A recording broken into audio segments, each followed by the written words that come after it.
Ladies and gentlemen, welcome to the fields for today's men's lacrosse contest featuring your Southern Virginia Knights and the Falcons of Pfeiffer University. President Wilcox and the Southern Virginia staff thank you for your support of the student athletes and coaches participating in today's contest.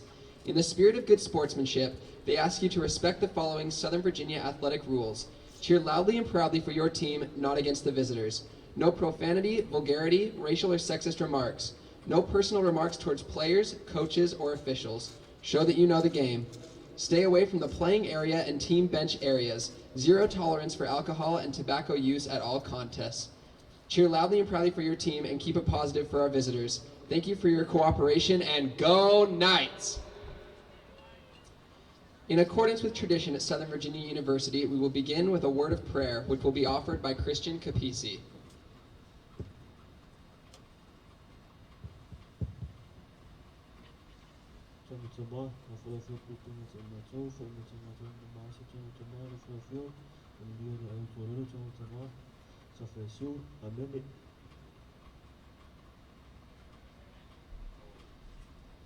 Now, if you will all please rise and face the flag for the playing of our national anthem.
Thank you. Welcome to the fields at Southern Virginia University here for the first home game for the men's lacrosse team against Pfeiffer University, the Falcons. Here we are with a pretty wet morning here with it being pretty rainy and snowy, and the temperatures are a little bit cold. So it's going to be kind of a rough game up here. My name is Joshua Nielsen, and here with me I have Dallin Kimber. Dallin, there's been some changes to the rules this year in regards to the shot clock. Can you give us a little bit more information about that? Yeah, that's actually one of the biggest, most interesting things that's happening this season.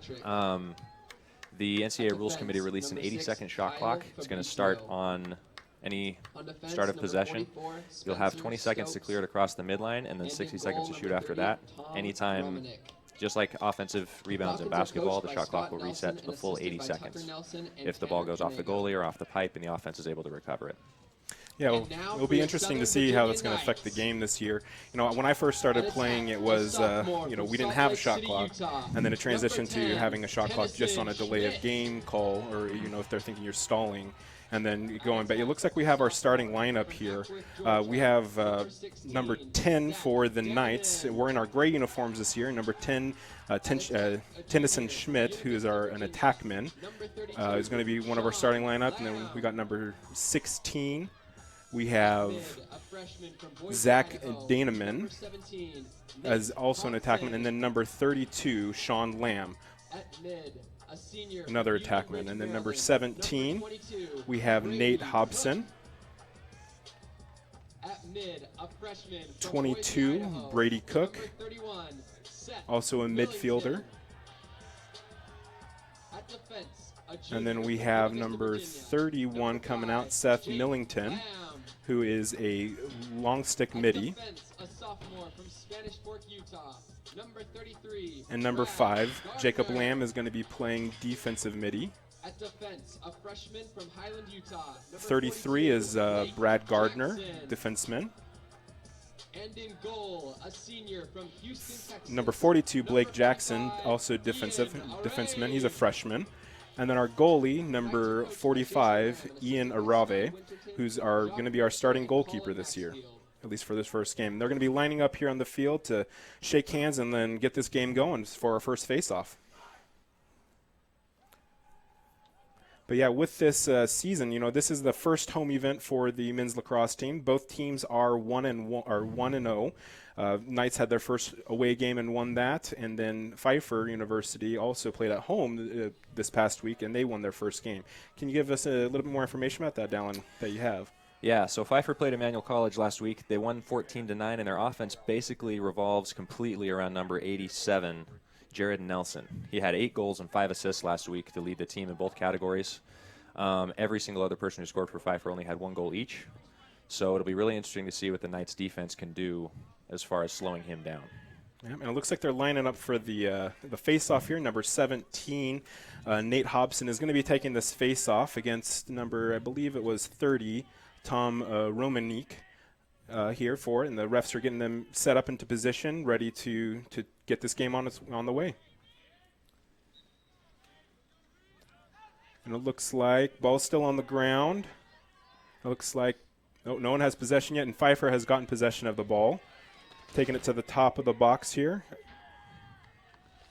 Keeping possession with the ball. Just defense going on. It looks like defense is playing a man defense right now for the Knights. Got a good stick check right there with the ball on the ground. We're having some play for it. Let's see who comes up with it. Still on the ground. No one's able to get it, and it goes out of bounds. Let's see who they're going to give it to. It's the Knights that are going to get possession of the ball. And again, like we were saying, they have 80 seconds, 20 seconds to get it past midfield, and then 60 seconds of play once they get it over there. Good pass to center field to number 17 to take the ball and clear, or to get over the 50-yard line. And let's see what the Knights can do with their first possession on offense. Yeah, I think you're going to be watching here is number 16, Zach Daneman. He had a monster game against Catholic this last Tuesday. Scored 7 goals. Really likes to take his defender up to the kind of 5 yards up in the hash right there on the field and go to work. Yeah, they're making sure that they're going to have this first possession going. They're having about 40 seconds left on the play clock here, and they're taking the ball behind goal. And we're driving. A shot and goal. That was was that 16? That was Zach. Yep, number 16, Zach Daneman. He was able to get that goal into the back of the net. A nice little bounce shot that went right past the goalie. Yeah. We'll go ahead. Oh, sorry. Go ahead. All right, that was a great little question mark dodge that Zach set his defender up for. Really was able to put his body into him and then step back, kind of like a fadeaway shot in basketball, going away from the goal to be able to put that in. Yep, and we're back at center field here for our next face-off of the game. First one was had a little trouble trying to get possession of it. It was on the ground for a while. But here we are. We're setting up.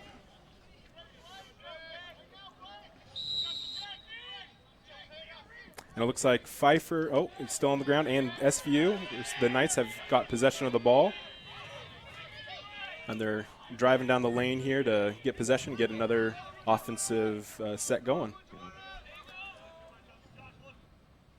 We're behind Cage, a nice little dodge, and another goal. And that was was that 10, I believe? Schmidt. Number 10, we had Tennyson Schmidt who got that goal.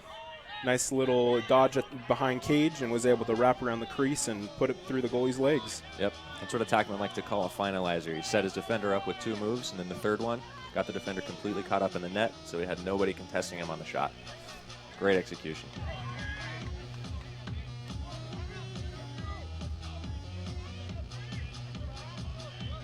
We're back at center field for our face-off here. 17 taking it again.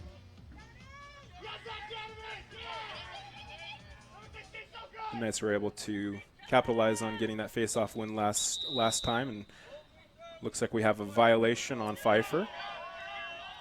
And Knights will take possession at midfield. That's important to keep track of because the rules in lacrosse, if you have 3 violations in a half, the 4th violation on a face-off of any kind results in a flag and a man down for 30 seconds. That is definitely good for them to keep in mind as they're going. Knights are getting some subs onto the field to set up an offensive play. They got the ball at the top of the box. Number 10 has it. Getting it to the wing here. Number 18's has possession. Russ Anderson passing it down low behind Cage. We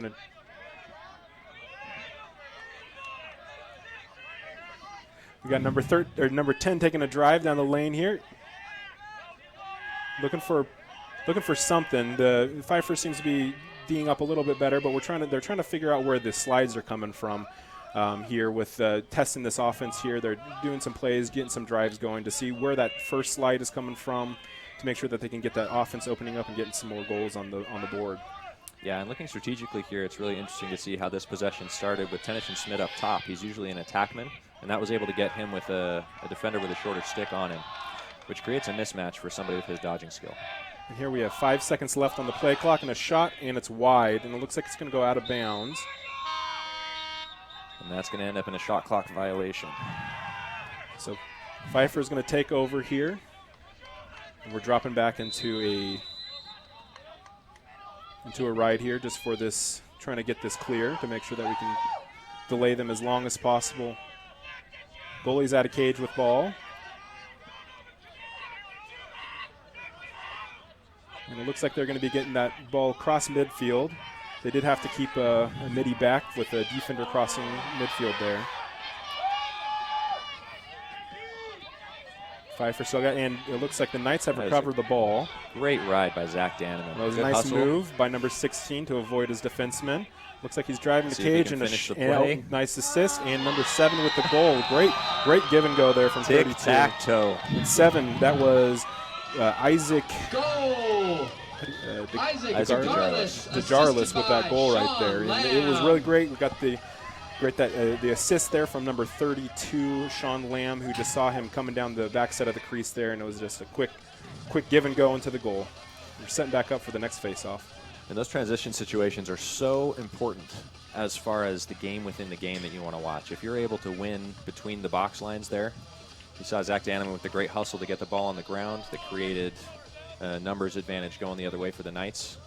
Danneman was able to pass it down to Lamb, who was able to pass it to DeJarlis to finish with the goal. Great transition, right? Great transition work. Yep, that would look very good out there. And now we got the face-off coming up again here. Our LSM is taking the face-off. That is number 31 that was facing South Millington. And it looks like the Knights are able to get possession of the ball, and they're crossing over midfield. Number 22 carrying that, who is Brady Cook, taking it down, getting it down. Found a look inside of the. Pfeiffer had a nice save on that. Save. 38, number 38 for Pfeiffer. Do not have a name here for him, but they're able to get that stop, and it looks like they're able to clear it also. They're driving the goal with a shot. Oh, and the LSM just shot wide left on Cage here, and it looks like Pfeiffer's still going to maintain possession with 63 seconds left on the shot clock. Knights are having a little bit of trouble figuring out their defensive substitutions.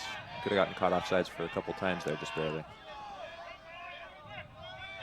But sometimes luck is in your favor, and you don't always get called. So the officials aren't watching. Yeah.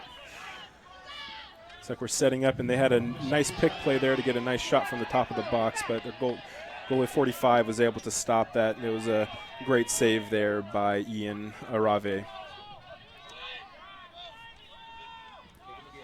We're setting up at the top of the box here.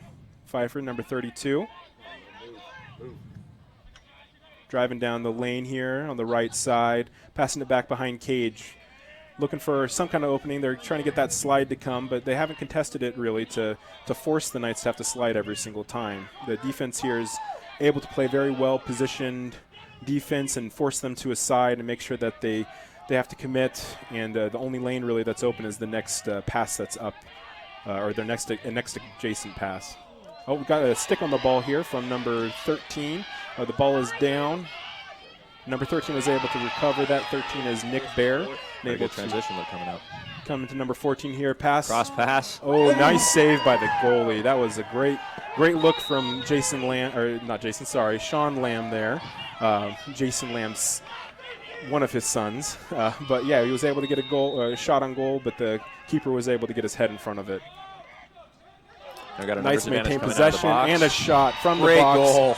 Yeah, that was a beautiful goal from number 10. He was coming in off it looked from the top of the box there. No one saw Tennyson Schmidt coming down and was able to catch it and shoot from probably about 10 yards out. So nice, easy goal there.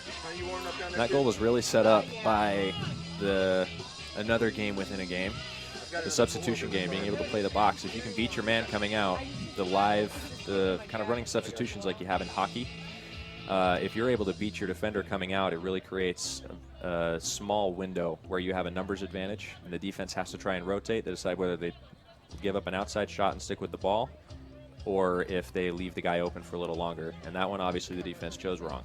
So. Yeah. We're able to capitalize off that transition there from the box.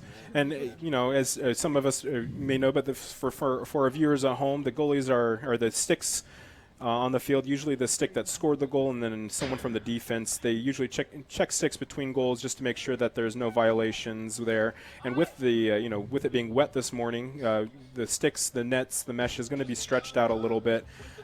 So that can be a little bit of concern, but usually refs are understanding when the turf is a little bit wet here. Mm-hmm. Hopefully we won't see too many violations with something like that, but it is something to keep in mind as this game keeps going on and that net.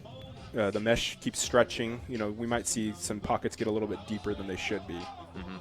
And it's really important to keep an eye out on that, because that is a really severe penalty that can be enforced. One, if the person who's being stick checked scored the last goal, that goal can be waived off. And also that puts the team with the stick violation man down for 3 full minutes, and it's a non-releasable penalty, which means that if the opposing team scores a goal, the penalty has to stay in the box for the full time. Usually when the other team scores a goal and it's a non-releasable penalty, as soon as the goal is scored, the penalty is released because the offensive team was able to take advantage of it. That is correct. Yeah, that's really good to keep in mind. It's never good to have a guy sitting in the box for that long. Now, it looks like we're going to have number 3 for Pfeiffer, Josh Rafi, and number 31, I believe, our LSM, Seth Millington, on face-off. Looks like the refs are getting them in position to get this one going. And what's really interesting to watch throughout the game with these face-offs is, depending on who's at the dot and who's on the wings, where the guys line up as far as if it looks like they want to try and push transition, or if they're wanting to try and defend against the other team's fast break because they've been losing face-offs consistently. Yeah, man. It's really fascinating to see how that influences the outcome of a face-off and consequentially who has offensive possessions.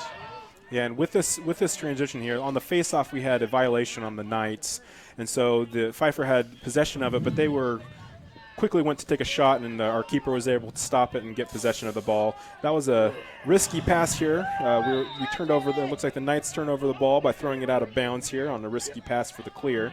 But Pfeiffer will take over on their side about the 45-yard line to get their possession started again. And those crossfield passes in transition are always dangerous. You want to make sure you leave plenty of time for the guy that you're passing to be able to catch the ball without any pressure, because a turnover can happen just like that. We got some stick checks coming in here, and we might get a flag here. We're getting a little wild with it, but it looks like the official pull it out and then tucked it back into his belt. Was getting a little bit wild. That's something that refs, if you're starting to swing a lot, you got to be careful of that. We had a nice check at the back there, but was able to recover. Pfeiffer maintaining possession, and they got some transition, able to get their substitutions on the field. And we had a great double team there, crashing on that slide. Now let's see if the Knights can clear. It looks like we're going to get it past midfield and get another offensive possession going. We got 14 passing the ball down to number 10, cross. Trying to do a few skip passes there. 2 seconds before that. Pfeiffer was able to get possession there. But now it's on the ball. The ball's on the ground. Now let's see if Pfeiffer is still able to maintain possession. Passing it back to their goalie. They have 6 seconds to get it past midfield. Let's see if they can get it there. It looks like they're going to. Now let's see what they can do on offense here. And you've seen on the past couple of possessions, the first possession you could clearly see Pfeiffer's kind of jitters, their first road game, but they definitely seem to settle that down last possession. And now we'll see if they can execute well enough to get some better shots on goal, and we'll see how the Knights defense can rotate as they get more settled in. Yeah, Pfeiffer there was just settling the ball down a little bit. They wanted to get their substitutions onto the field, get set up for their offense, and try to get a score so that they can, get some points on the board. Since right now they are down 4-0, they want to change that out or change what's happening right there. But number 42 from the Knights is defending his guy very well from back, and he got a great lift on the elbow there to keep that shot from being clean, and he was able to make it so it was wide. Number 87 is getting the ball, taking it behind Cage. Come on, Jared, break that seal. And another shot, and it's in. It's bounced just past the goalie. Pfeiffer was able to score.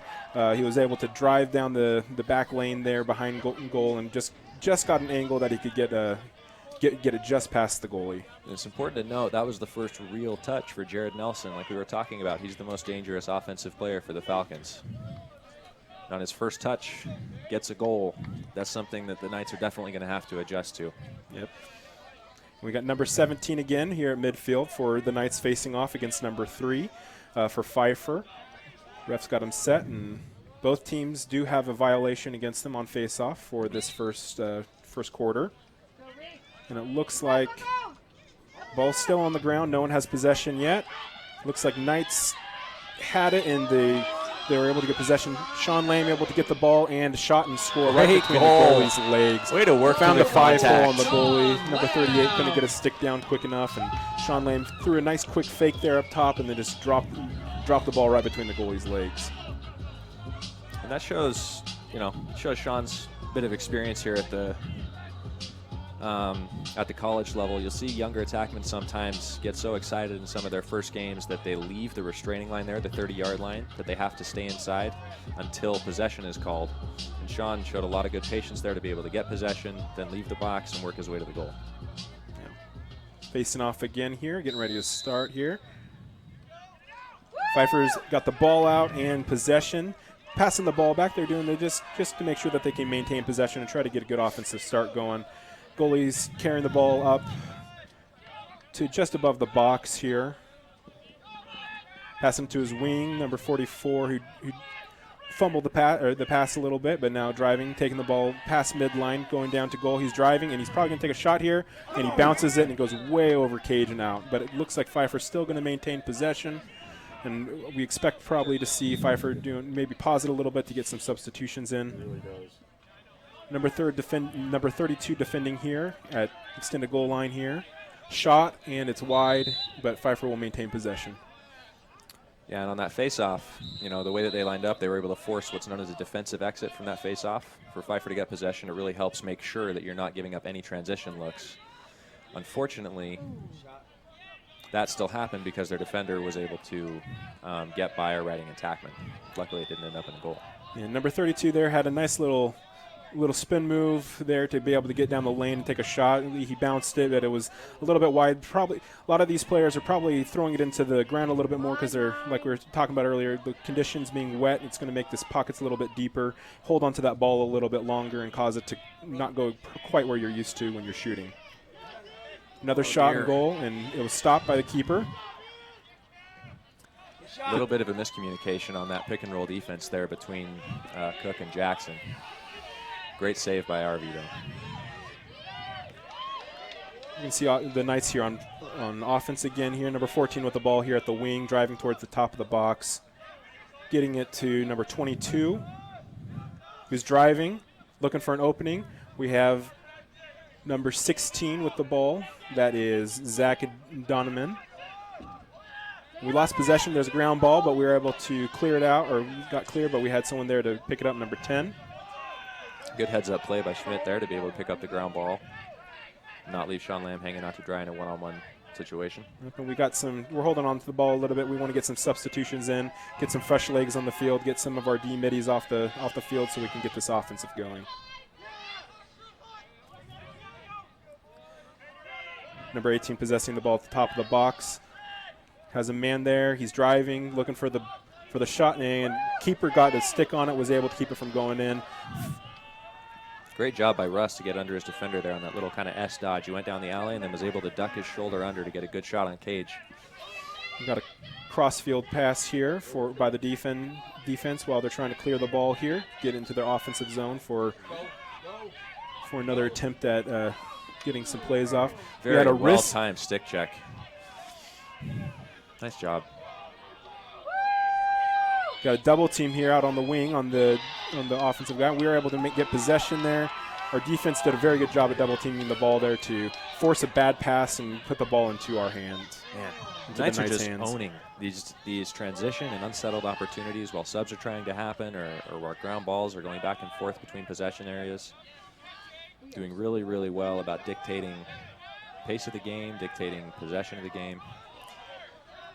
It looks like the Knights are just settling down a little bit, make sure we can get the subs in. That's a huge part of the game, making sure that we have fresh legs on the field. As you know, there's a lot of running in lacrosse, especially for the midfielders. We want to make sure that everyone's ready to have a good offensive possession and score. Number 16, Zach Downeman, has the ball right now, working it on the wing, passes up top to number 14, and passing it over to number 38 for a drive and a shot. And a nice on the run. That was a beautiful score, just past the goalie's head. Looked like it went top right for the goalie's perspective, top right or top left from the shooter. It was a great goal there. And we've really seen a difference in dodging styles here with the Knights' different shots that they've gotten and the different goals that they've gotten. We've seen a couple goals from some attackmen who are a little bit better inside, shiftier, able to work their way close. The past couple dodges we've seen from Russ Anderson and Peyton Kimber, just barely who scored, are really, really good at that first step, getting separation initially from their man to open up their hands for a kind of a more outside shot. Looks like we have Seth Millington back at our LSM back at the face-off here. Want to make sure that if we do get beat on the face-off, we have that extra pull on the field. It looks like there's another violation on the Knights, and Pfeiffer is going to be taking the possession of the ball here. Yeah, you could see that Seth was just laying his elbow kind of on Pfeiffer's face-off stick, which is something that you can't do. Yep, it looks like we got a double team again on the ball. Oh, but he was able to split the defense and he's able to drive. But we had a great check on the back check there from number 31. That's Seth Millington again, the LSM from face-off.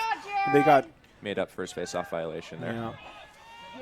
But Pfeiffer's still able to maintain possession even with the double team here behind goal. It looks like we're going to be settling down so we can get this. They're settling down to get this offense going with the Knights here, just ready to play some defense.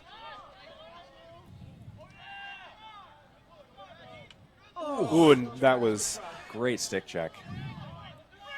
And you know, this is something that you're starting to see a lot more across the game is long stick midfielders with better stick skills who can actually take guys off the dodge. One of the best examples at the professional level is Scott Ratliff, who's going to be playing for the PLL this summer, formerly with the Atlanta Blaze. Got a nice little pick there. Getting number 32 across the top of the box there to be able to get a nice run, but he's trying to work the ball around. Looks like we have a crease violation on number 32, so it's going to be a turnover for the Knights.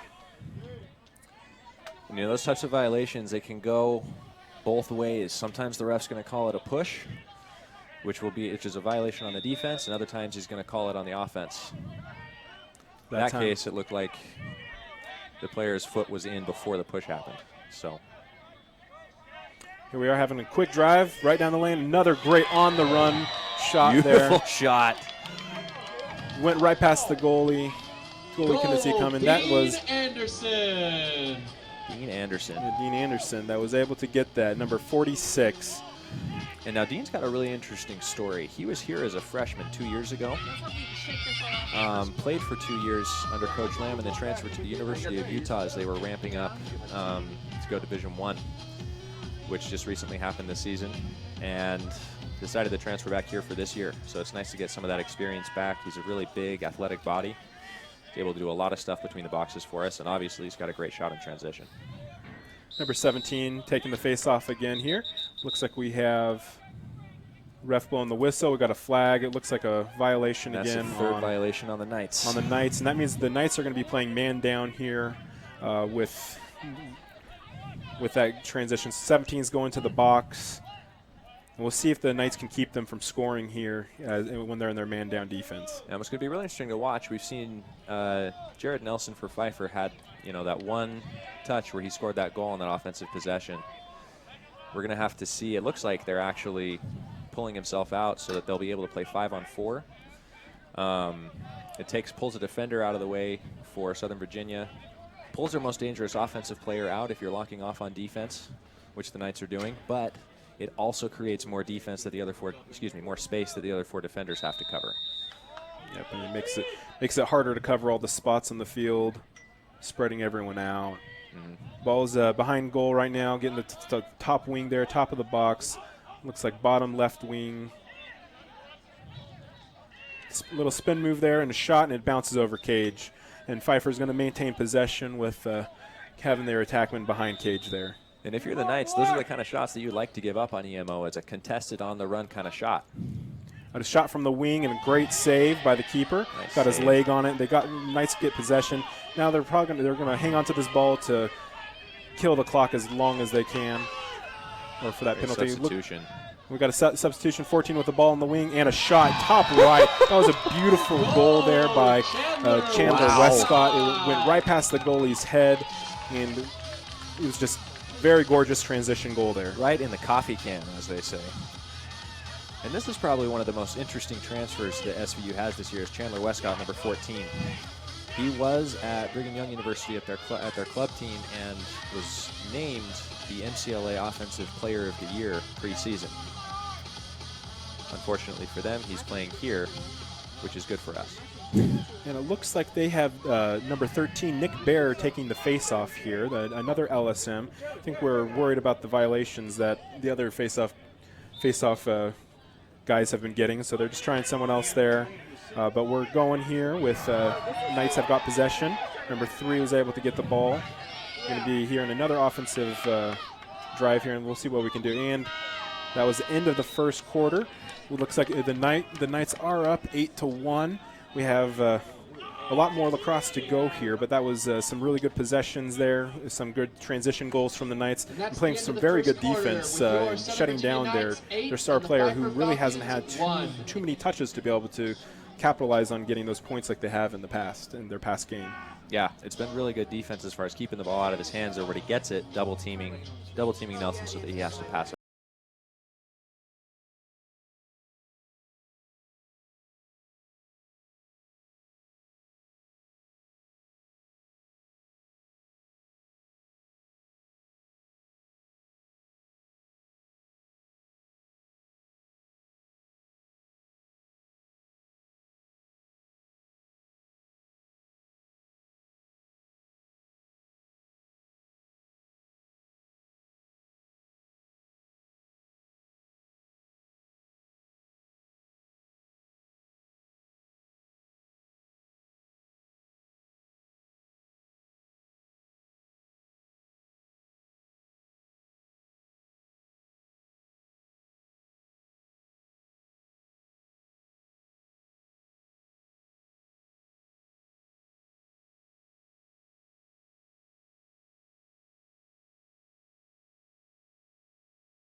Here we are, just getting ready to start the next quarter here. We've got the face-off going.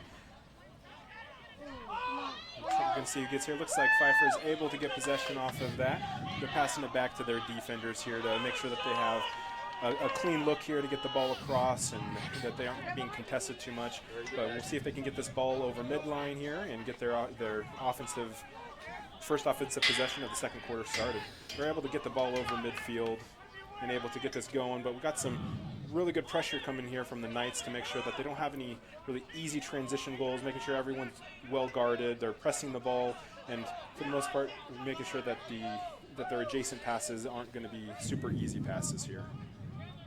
Yeah, and you saw in that face-off that Nick Bear put both of his hands up, kind of left his stick on the ground, trying to draw a penalty on Pfeiffer to say that he was being held during the face-off. Number 22 is driving here from behind cage and got to the wing. The defense was making sure that he didn't have anything, a really clean shot here. And number 32 is dodging from the top, but the slide was there to make sure that he didn't have anything. We've got a pick here on the run shot, and it hit the defensive player and bounced off him and went out of bounds here. But Pfeiffer is going to maintain possession as they had their guy closest to the ball here as it went out. And that does not reset the shot clock because it went off of a defender's helmet. It didn't go off of the goalie or the goal itself. So Pfeiffer has 14 seconds here to get a shot on goal, and they're able to shoot it. It bounces, goes over cage, does not hit cage, so that clock is down to 8 seconds now. And this is one of the interesting strategic moves that a lot of people have been discussing in the lacrosse world is what are defenses going to do at the end of a shot clock.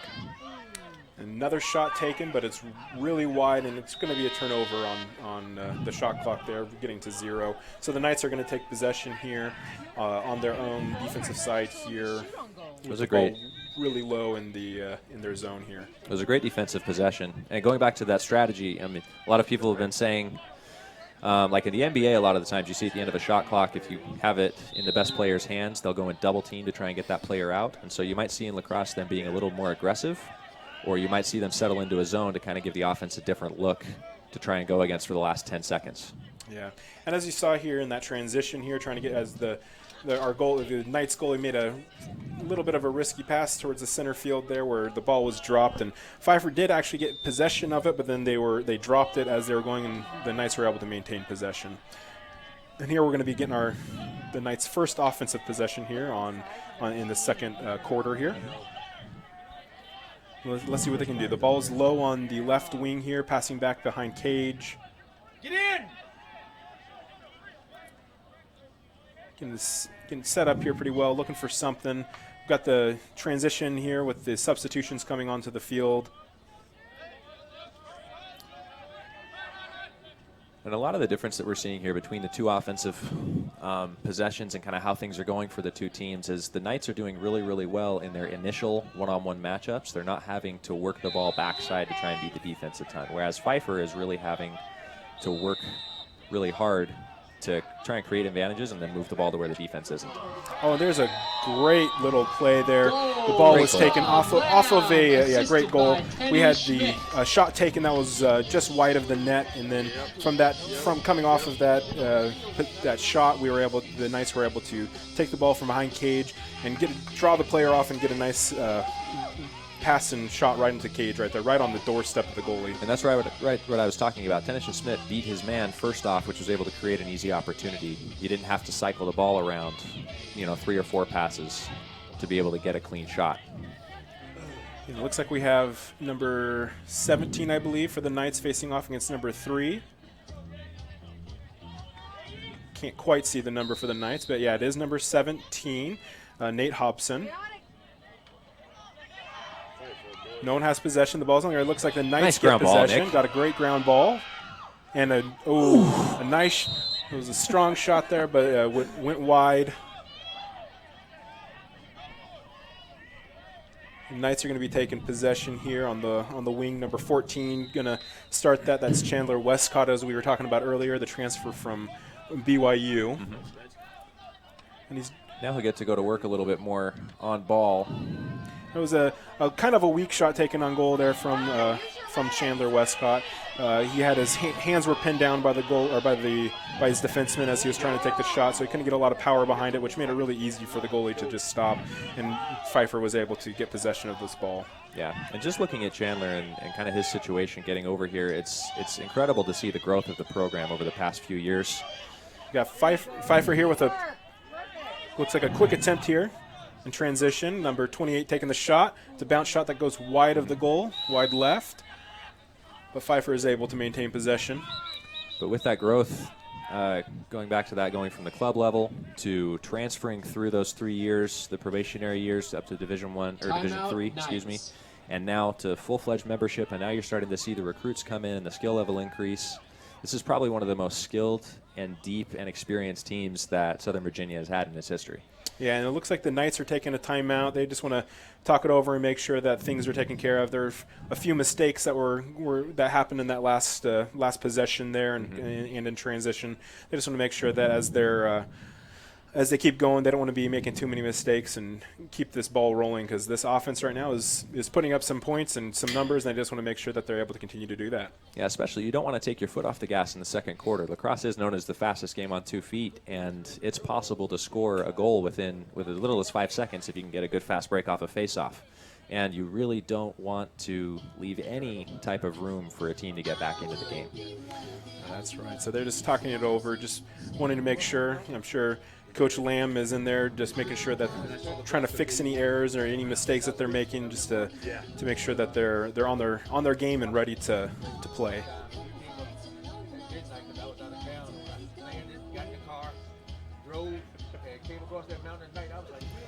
And, I really think, it's a good time for a timeout. You have 2 timeouts a half in lacrosse, and it's good to, as you see kind of maybe some mental lapses happening, it's good to bring the team in, get them refocused, and be able to go back out and keep executing at the level you have been. Well, the players are taking the field again here.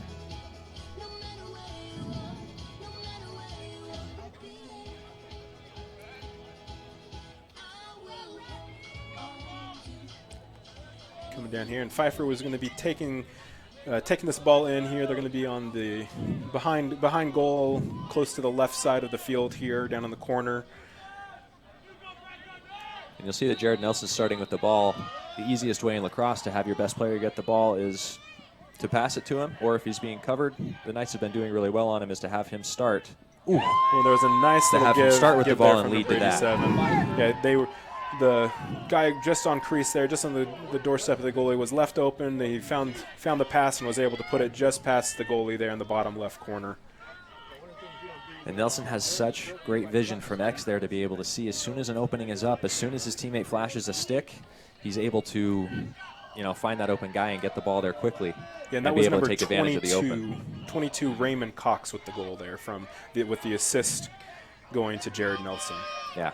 And you could tell that was a designed play coming out of the timeout for Pfeiffer. You start the ball, you have the carry, you had a lot of pick action going on in the middle. Defense kind of miscommunicated. It led to an opening right on the crease. Here we are back at center field on the X for the face-off here. And Pfeiffer win the face-off, so it's released with possession, so we're able to get their offensive possession going again. And like we said, it's that goal from that last possession after the timeout took only a few seconds. Goals can come really quickly in lacrosse. We'll see if Pfeiffer can string together some possessions here. If you're able to, get a face-off, score a goal, and win the next face-off, be able to put some possessions together where you get some shots. The Knights with really good defense on that. Yeah, that was good. Good job getting that ball. The pass was looking to go to Jared Nelson, but they had him covered well enough that they were not able to get to the ball to them. And we have a really good transition. Fast break opportunity. Number 17 driving. Oh, and he got checked from behind. It looks like they're going to call a loose ball push on Pfeiffer, so the Knights are going to retain possession here. And that's important because that clear took about 15 seconds to get done. And with a loose ball push, it should reset to 80 seconds. The shot clock should. And that's what the officials are signaling up to the box as well.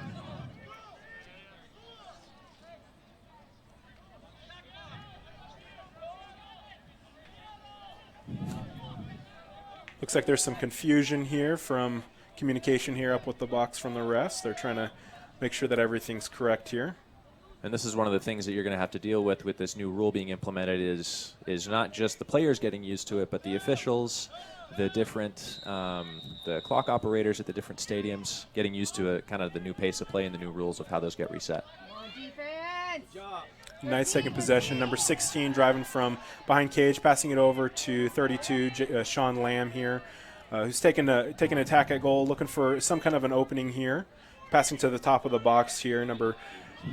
Just working the ball around. They're just trying to get this the ball moving around, getting the defense moving. Again, just looking for those openings.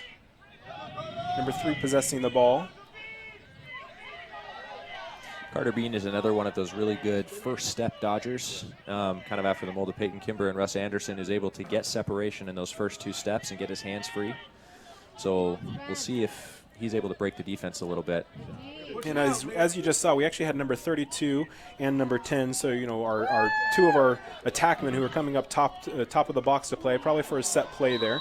Looks like number 16 was trying to calling a loose ball push on the Knights. Loose ball, even though number 16 was looking for a call to get a pretty bad check to the back. But they're able to get, and the flag down on the field. All right, we'll see if we can get this sorted out. There was a lot happening there. There was. So it looks like we're going to have a penalty on the Knights.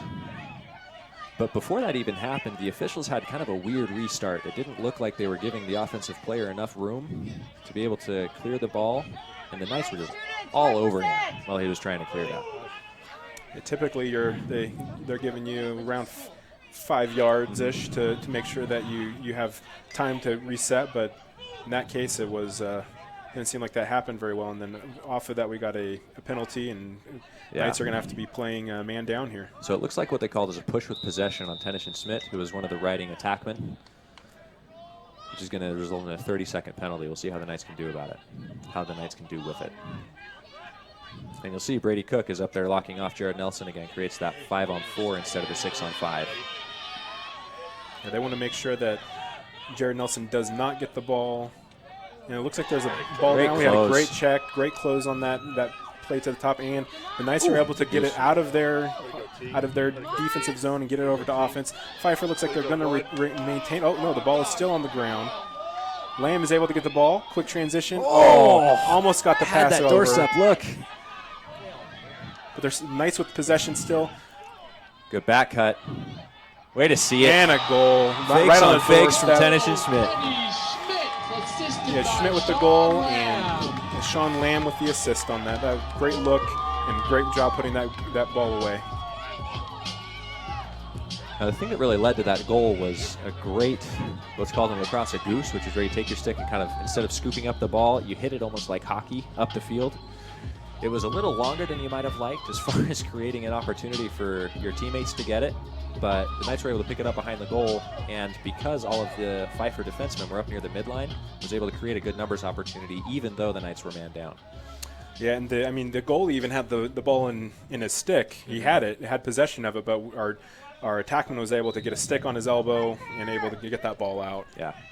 And you notice that Tennyson Schmidt was the one who scored that goal. He was the one that had the penalty, so he released out of the box. It was just a really well-timed convergence of events. Looks like Pfeiffer is going to be winning the face-off here off the ground ball. And they bring it back to their defensive zone to make sure they have, once again, a good possession, nothing too risky, make sure they don't drop the ball in transition. It's too close to midline or midfield here, but goalie way out of cage here, and the ball is stolen. Take that shot, Nick. You take a shot here with no one in cage. He wanted to make sure, but he just shoots it wide. But Knights are going to retain possession here. Number 16 is going to be taking it from behind cage here. Number 16 is Zach Daneman. And it looks like another timeout is going to be taken by Pfeiffer here in the half. So we're going to be coming here to the side to talk about it. They just want to make sure that what happened there doesn't happen again. The goalie was put in a very high-pressure situation to have to come that far out of cage and then not have a really good look to pass to. You don't want a situation like that because although the shot was missed, that could have been a very, very bad situation and an easy goal.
here by number 4. Looks like we're going to have a 14. set play, or 14, my bad. Coming here, Chandler Westcott coming here from the back. Good D, good D.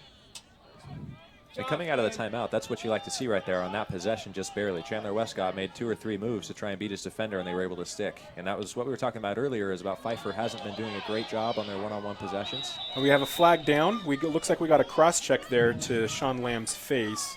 Yeah.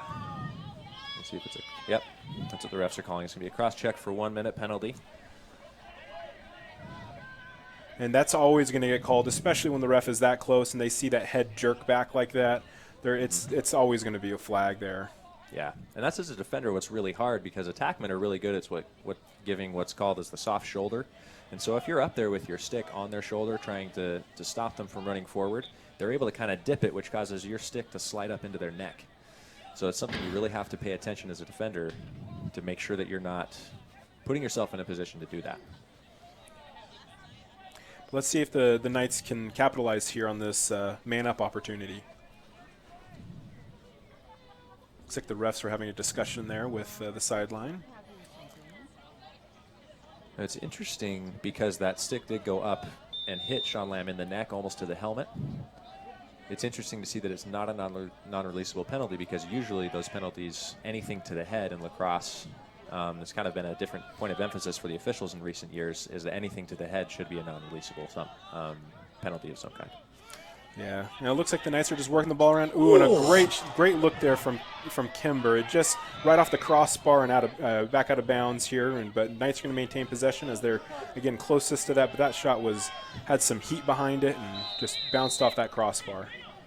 I'm probably going to hear about that one after the game. He's going to say, "Did you see me hit the pipe?" Because good shooters, a lot of the times when they're working on their shots in practice, what their goal is to have pipe or nothing. And so, on a great look there, number 10 with the assist, number 32, Sean Lamb down low on the doorstep, just caught the ball at the goal line, extended on the right side here, and was able to finish right below the goalie's stick on the left side there. Yeah, and you could see in that possession, the way that the ball was moving around the edge for the Knights, it caused the defense to kind of creep out a little further, which opened up that skip pass to the opposite backside. The defense kind of forgot about Lamb as the other players were moving around. And it was a good goal there on that man-up opportunity. Really making sure they capitalize on that. Yeah, and going back to the pipe or nothing statement, the reason that they say that is because they want to aim for the very edges of the goal, because those are going to be the hardest ones for the goalie to get to, obviously. It's the most movement that he's going to have to make. And so, but it also means that if you miss the pipe, that means that it's going wide and you'll be able to maintain possession and kind of live to fight another day, as it were. Yeah. Now Pfeiffer wins the faceoff again. They've been having a really good wins on faceoffs, but the Knights defense has been able to stop the offense in a lot of the cases. And here we're just getting a ground ball as Pfeiffer took it back and was trying to transition into their offensive play. The ball got loose and the Knights have recovered, and it looks like we're going to be having another offensive possession here with almost just under 6.5 minutes left of this second quarter. And number 22 with a shot right in the right down the 5-hole of the goalie.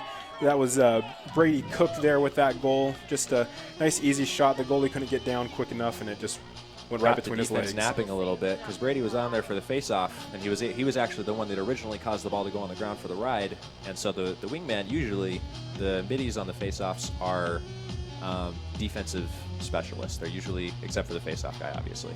And so kind of caught Brady's defender napping there. Sean was able to get it to him and take advantage of it. Here we are back at the exit midfield here for another face-off. The Knights are up 12-2, just to give you an update on what the score is here with just over 6 minutes of play left. Number 17 won the face-off here with possession. A little bit of a stick fake there on the pass and getting it down low to, I believe, Sean Lamb here. Now he's going to take a quick shot, and he was able to get that in. Good goal. A nice little jump. Are they going to call it a goal? They are calling it a goal. Got a little jump there and was able to beat the goalie at the top right there in the corner. This is something that anybody who played lacrosse 10, 15, 20 years ago is excited about, is the return of the crease dive. You see that Sean Lamb did land in the crease, and last year and for the past decade, that would have been a violation and the goal wouldn't have counted because he left his feet on his own and he landed in the crease after scoring the goal. But another new rule this year is that the crease dive is back. As long as you're not diving at the mouth of the goal, putting the goalie in danger, that you're still able to land in the crease if you score. As long as you get that ball off before you get your feet down, which he did. He was able to jump, and he was jumping away from the goal, but across the front there without going towards the goalie. Got a violation. Looks like another violation on number, SVU. Yep, on SVU, number 17. So Pfeiffer will take possession with that ball, and it's going to be a man-up opportunity for them and a man-down disadvantage here for the Knights. Yeah, and you see Hobson kind of running. Oh, dear. We might have a conduct flag. Or no, excuse me. That was just the official trying to get the other official back his flag. I was worried for a minute that one of the officials was going to be upset. So our bench had said something. But anyway, going back to Hobson, you saw him running off kind of with his palms up, not sure exactly what he'd done. I hope that the coaches or he will be able to talk with the officials during the half to figure out what's being called and why they're calling it. And it looks like we're actually starting to get a little bit more snow here again. It stopped here for at least the first quarter of play, but it's starting to snow again, which is going to add just more more elements to this. And the ball is on the ground right in front of the cage, which can be really dangerous, especially if you can't get possession. But the keeper is able to get the ball and pass it out, and we're got to get this clear going here for the Knights. Oh, boy. And the difference in clearing when you're man down is that usually you have a numbers advantage. Looks like we have a transition goal or shot here. It was bounced off the crossbar and out of bounds, but the Knights are going to maintain possession there after that shot, and we're going to get this great shot by Carter. Get this going again. That was a good look there. Just missed the back of the cage. Just bounced off the top of the crossbar there. Yeah, you see the penalties released, so we're back to 6-on-6. Going back to the clearing man down, you do have a numbers advantage on your side because you have 4 defenders and 3 defenders and a goalie, as opposed to just 3 attackmen for the opposing team. Another shot taken there. Yeah, just wide. But when you're clearing man down, you don't have that same advantage. You don't have an even number of midfielders, so the riding team can actually bring one of their midfielders up to offset those 4 players that you have an extra guy who's being uncovered. And so it's a lot harder to clear because you have a person on every single guy, which means you don't have those long passes that are open. Number 16 there with a good look there. He had a nice on the run. It was just wide to the left.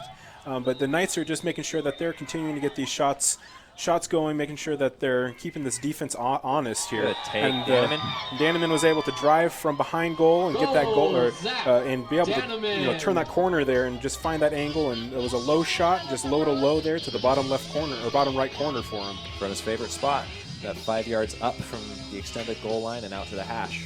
It's a really good spot to work from as an attackman. You saw that time, instead of kind of fading away like his first goal, he was able to just turn his hips and get his stick under the defender's arms to be able to get that shot off.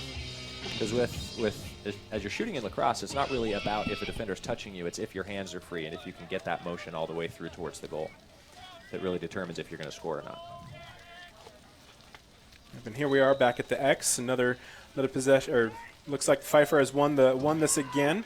Pfeiffer seems to be doing very good there at the X on their, as we were talking about earlier, just on their face-offs. They're able to gain possession, and this time they're on the offensive side. They're able to settle here. They do have an LSM on the field right now. We'll see if they're going to stop and try to get any kind of substitution in here to get a full offensive squad here. But they're going to take a shot, and it bounces in. Number 22. Raymond Cox was able to beat his defender as he was driving there on the right side there, the right lane, and he had a nice bounce shot on the run there. Yeah, and that's one you don't want to give up as a goalie. You had Cox going off. Instead of having his momentum carrying him towards the cage, he dodged and he was going off kind of towards the back corner of the field, and so his momentum was carrying him away. He wasn't able to get as much power necessarily on the shot, but sometimes those just go in. Yep. Sometimes they just bounce in. Yep. And the snow here is actually starting to turn to more rain, so it's going to be even more difficult with that ball in the pocket, just keeping it in there without it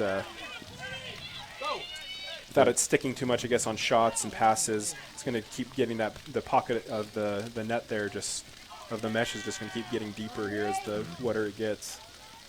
And the one silver lining that you can look at is that the rain is falling straight down instead of blowing sideways, because being cold and wet and having wind is one of the worst combinations.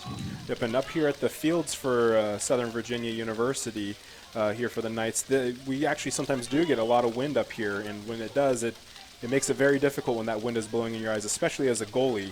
If you're trying to watch for that, track that ball, and oh, great save there off the foot there of number 45, Ian Arave. That was a good job making sure that his foot was in front of that ball in that shot. And it looks like Jared Nelson is going to be taking this ball off of the shot here, making sure that he gets possession, see if he can get anything going here.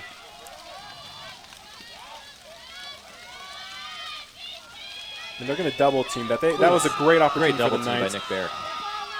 The ball is down, flicking it forward here, and Knights are going to get possession of it. Number 16 was able to pick that up, Zach Daneman, and he's able to drive to goal. He's behind cage now with it, just protecting it. They're going to try to take advantage of these transitions. Number 14 has possession.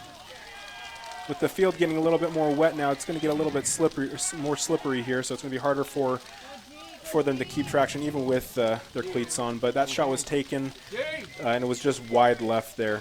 But the Knights were able to maintain possession there. That shot by Chandler. Yeah, and the important thing to keep in mind about the traction on the field is it doesn't just affect regular grass and dirt fields that turn into mud that become more slippery. It affects turf fields because the different pieces of turf and the beads start to stick to your cleats more, which causes your cleats not to be able to dig as far into the surface and give you as much ability to change direction or anything like that. And number 16 with challenging there a little bit. They're able to get the top there.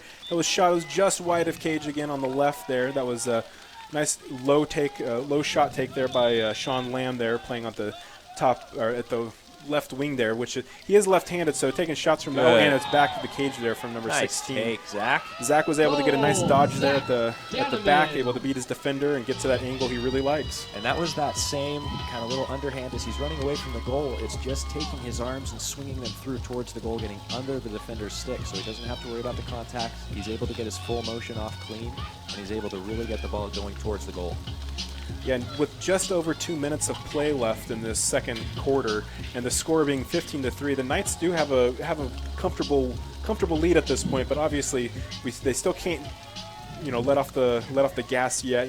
Wanting to make sure that, because Pfeiffer could come back and they could get on a hot streak starting the third quarter after the half here. But we're coming to the X again for another face-off. Number 17 is back out there. Pfeiffer is able to win it again. They're maintaining possession. Let's see what they can do here on offense this time.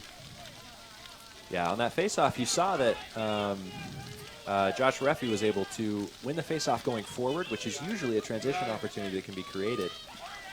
Right on the doorstep. The Knights were pushing eyes. All the eyes were on the man with the ball. No one was paying attention to their man, and there was a guy left wide open on the doorstep, and it was an easy pass for number 32 to get down low there to number 9, who took that shot, who's John Allen, and he was able to just easily beat the goalie there. Yeah, and that's just tough. In transition situations, it's a lot more chaotic. It's a lot more unsettled. You really need to rely on the defenders who are kind of behind the play to be communicating to the guys who are on ball, or the guys who are coming in trying to find a man to stick to communicate where the open guys are. And usually when a goal's open like that wide open on the crease, that means there was some kind of breakdown in that communication process. Pfeiffer was able to win the faceoff again. They passed it back to their defense to make sure there was some pressure coming, and they want to make sure they're maintaining possession here. And as they have been, goalie stepping out of cage with the ball here, coming close to midfield. Looks like he's going to cross over. That was an offsides, but it did not get called. And the goalie's going to drive down. And almost the same situation that we just saw last time. Just the goalie was the one pushing all the way down. And they did call the offsides call. Okay. It took it a little bit longer for them to get it called here. Although the ball should be possessed at midfield. But I don't know what's happening. I guess there was a miscommunication there. Apparently, Brady Cook didn't hear that the whistle blew to start the play down here, and Brad Gardner threw him the pass thinking he was going to be able to run and go get it, but Brady... I think they were thinking because of the offside call that they were going to be able to take possession at midfield. And he, like you said, yeah, he didn't hear the whistle blow.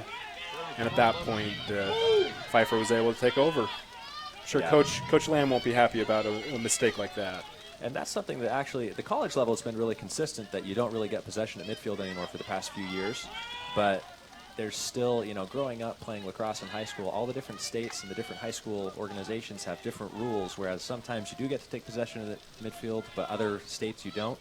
And having people from all over the place like we do, you can kind of sometimes revert back to the high school or junior high habits that you developed as you were growing up and playing. Yeah. Oh, and a shot taken by Jared Nelson there, and it was he was able to get just a good enough angle and was able to beat the goalie there and hit that bottom left side of the net there. Mm-hmm. And you've seen Nelson kind of feeling out his matchup with Brad Gardner.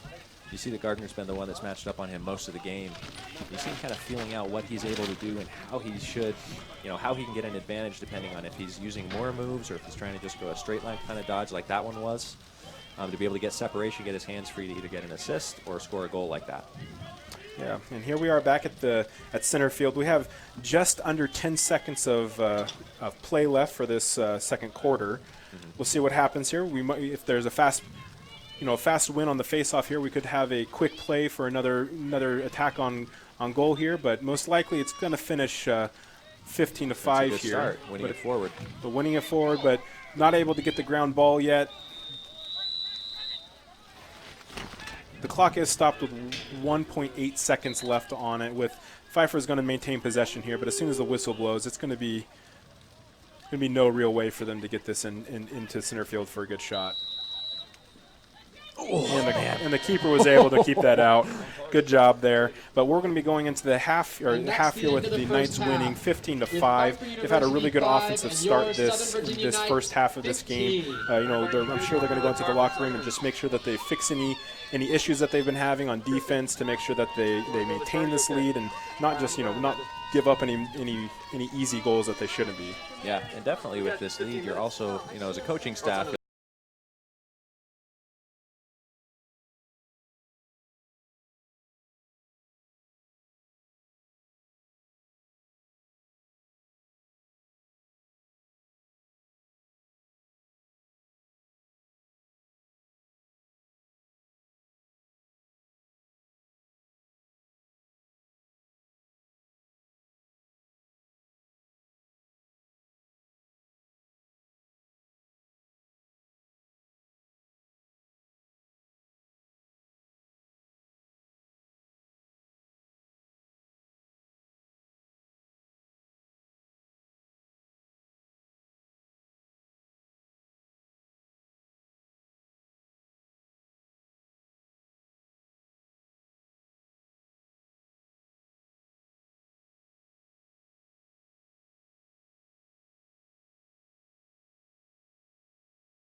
Campus of Southern Virginia University. It's kind of a game reset for those of you just joining us after halftime. The Knights are up 15-5. There was some face-off violations for Southern Virginia in the first half. That resets now, so they'll have another 3 tries to get it wrong before they get a flag on them. And the teams are ready to go.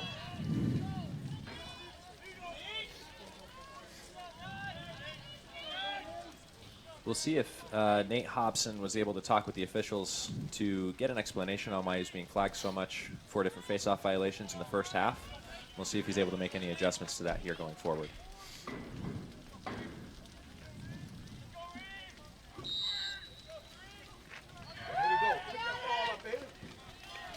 Definitely see that Pfeiffer made some adjustments there too, that they want to face off forward, which they were having most of them go backwards towards the goalie, trying to maybe create a few more transition looks. We'll see if that stays as a trend going forward. In the meantime, Pfeiffer was able to maintain possession off that face-off. And like I was mentioning earlier, that a lot of the times the middies on the wings for face-offs are more defensively focused, and so they might not have the best stick skills, which might be the case, which is usually the case. And Southern Virginia did a good job of blocking off, trying to not let one of those wing middies get a pass off to a more offensively skilled player.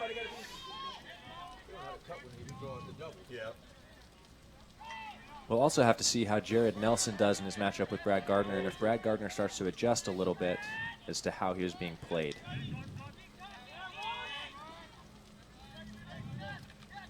Great switch on a double team by the Knights there.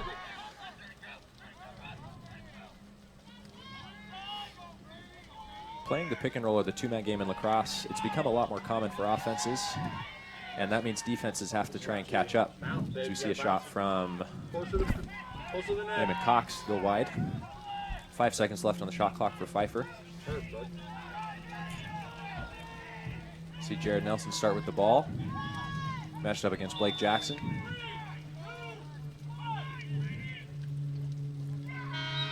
And there's the clock. It's going to be interesting to see going forward. You see that, the shot clock ended and went off before he took the shot. We're going to have to see going forward if that becomes a strategy for offenses, and if the NCAA Rules Committee decides to try and regulate that as far as a delay of game or anything, because it makes it so that you get more time after the shot clock to set your things up instead of acting like a turnover that the defense might get.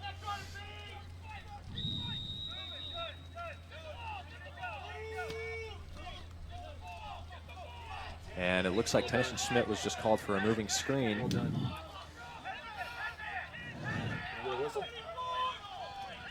Can we get a whistle? Thank you. And he probably moved because of the manner that the defender ran into him there, judging by his reaction to the hit. You see a good transition shot wide. The LSM number 16 for Pfeiffer, or 18? 18.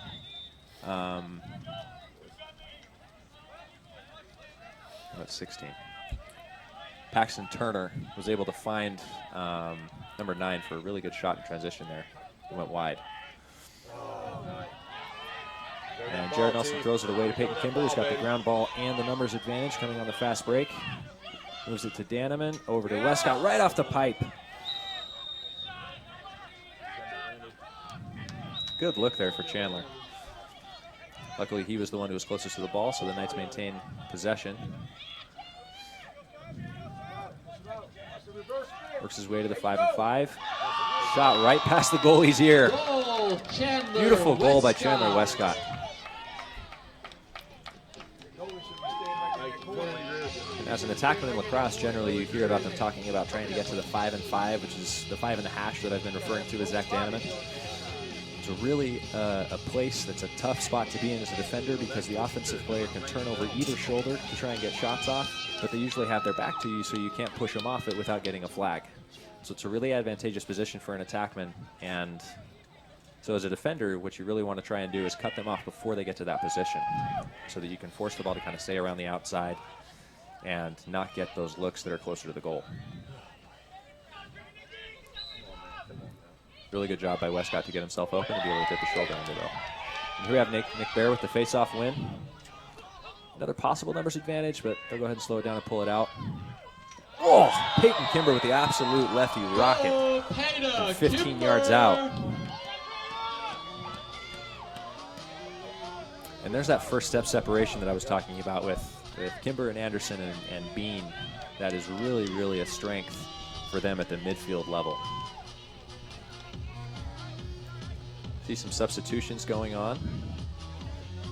We have Cade Rich coming into attack for Zach Danneman. The attack line right now, we got Rich, Schmidt, and Westcott after that substitution. Face-off win by Refi for Pfeiffer. Goes back to the goalie on a defensive exit to start their clear.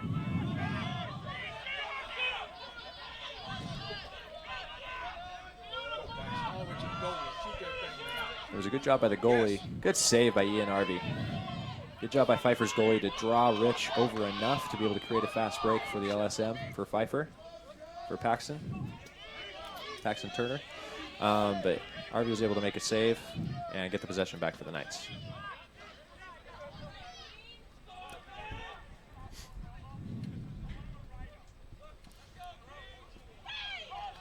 Westcott running his man through a couple screens there up top. Ball back to the Jarlis with the matchup of the LSM. Kind of a low angle shot. Keeper's able to make the save and outlets it over the head of his teammate.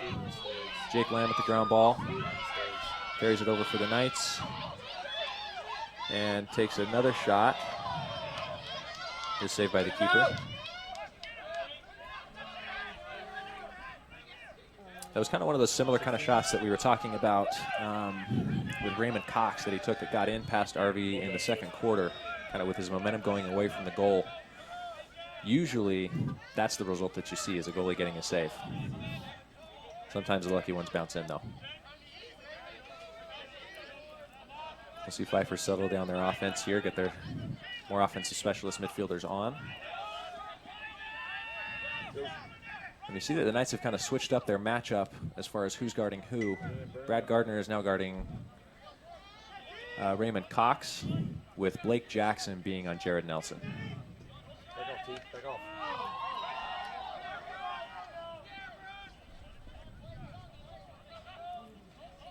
And you see Pfeiffer has a couple of their long poles have actually taken those offensive initiating dodges during this game so far. And that's a real advantage if you have the skill level to do that on your team, because it means usually that you have an offensive midfielder guarding you just because of the way the substitution patterns work in lacrosse and the way that strategy kind of plays out. Because usually you'll have an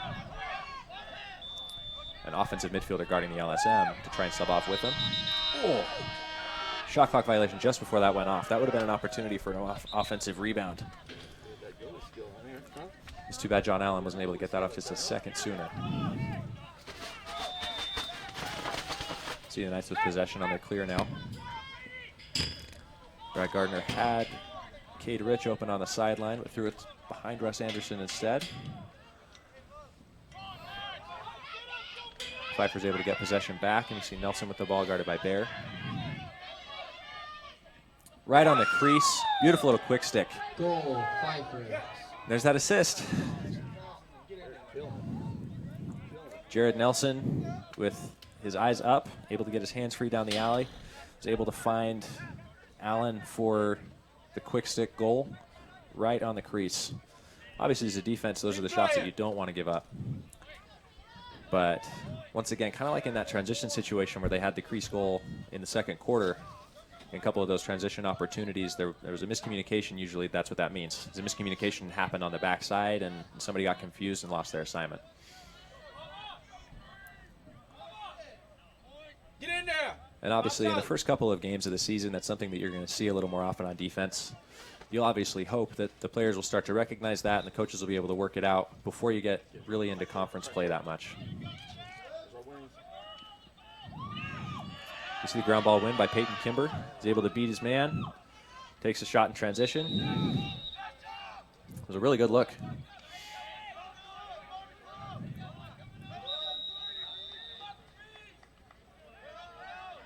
Tennyson Schmidt behind cage after the shot back up. Moves it up to Sean Lamb on the wing, being guarded by Josh Reffy, the faceoff man. He's able to toast him and score bottom left. Sean Lamb. You know, kind of as an attackman, there's a lot of different specialist kind of positions that are in lacrosse. Faceoff is one of them, and what they do a lot during the practice, it's almost like the special teams for football, is they really focus on one aspect of the game and they get really, really good at it, which is why Pfeiffer's been winning a lot of the faceoffs today as far as the initial clamp. But when they get into other aspects of the game, they're usually not as skilled as their other teammates who are usually in that position.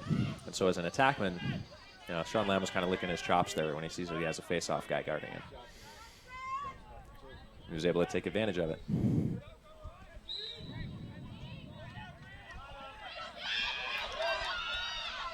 And you saw that time, that was a really good adjustment to the face-offs and kind of how they've gone by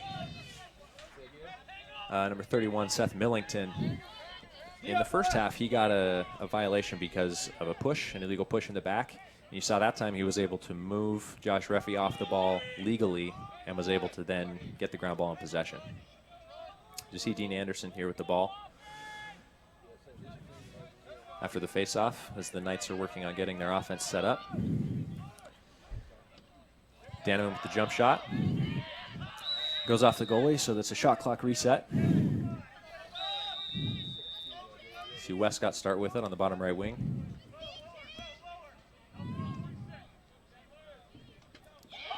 Beautiful move around crease. Westcott, goal. You saw that slight little hesitation as he was over kind of on the near hash mark here that got the defender to freeze, which created just enough space for Westcott to go by him around the crease and create enough space for his hands to get that goal. And that's something that's, if you can get kind of that hesitation step and get the defender to freeze as an offensive player, it creates that opportunity for you to use that, because usually the defenders can cut through the crease and cut off your angle even if you have them, even if the offensive player has them beat. And so if you can get them to freeze for that extra second, it really creates more of an opportunity to score right as you're coming around that pipe.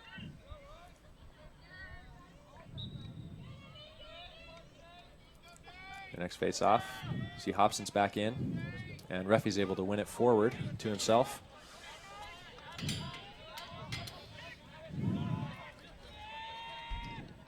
Reffy moves it inside for a shot and score by number 9, Josh Allen.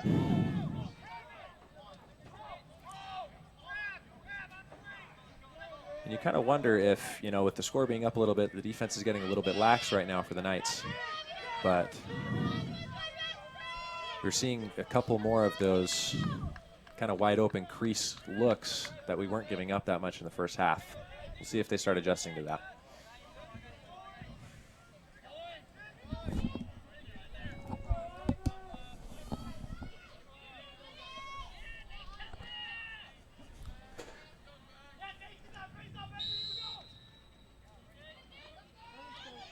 And the Knights are able to win that face-off there. Number 17 able to get it behind him and be able to pick up that ground ball. And now driving down the lane here. Yeah, and see, you've noticed a lot the first half here, the two face-off guys, they've really focused a lot more on winning the ball to themselves instead of letting the wings get involved. And I think that's something that's really helped Pfeiffer be able to win a lot of their possessions that they've had so far to start this third quarter. Yeah, and it seems here that with the Knights, they're sitting here on, with their offensive possession here. They're slowing it down. They're wanting to probably run more plays. Now that with the lead that they're having, they just want to make sure that they're playing some set offense, making sure that they're getting some good looks and not just taking the first look that they get. They want to get the best look they can. Yeah, and we're seeing some guys who are a little bit further down. Oh, great that was shot, a nice Bubba! Shot there from number 20, Cade Rich, just able to that was kind of a sidearm shot right there from the top, just 5 yards in from the top of the box there, able to just rip it right past the goalie.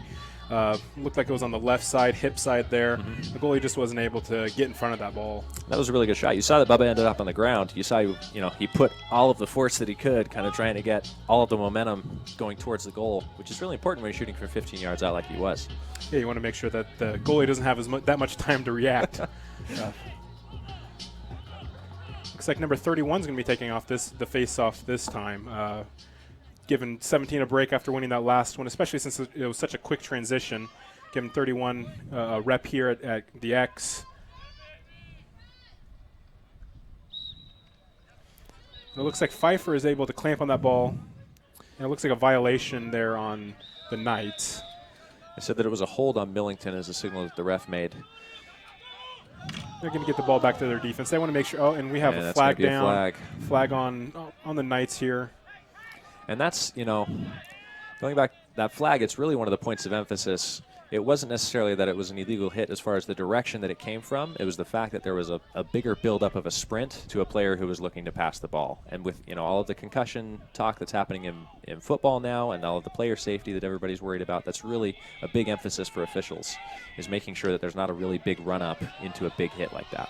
Yeah, we're trying to protect him. We don't want serious injury later on. But with that change of possession there, with the Knights getting ground ball with the flag down, it's going to go to Pfeiffer here. But now the Knights are going to have to obviously start this off here with man down, go into their box and one, or probably going to go to just 4 with one locking off on Jared Nelson. Yeah, we'll see.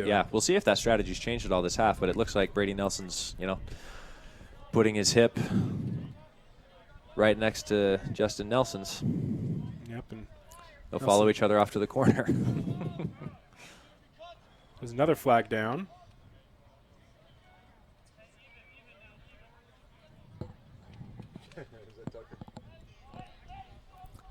And it looks like we're going to have... Was that a technical on the sideline? I did not looks quite... like a conduct penalty. Or maybe a mouth guard. No. Looks like number 31 is going to be taken.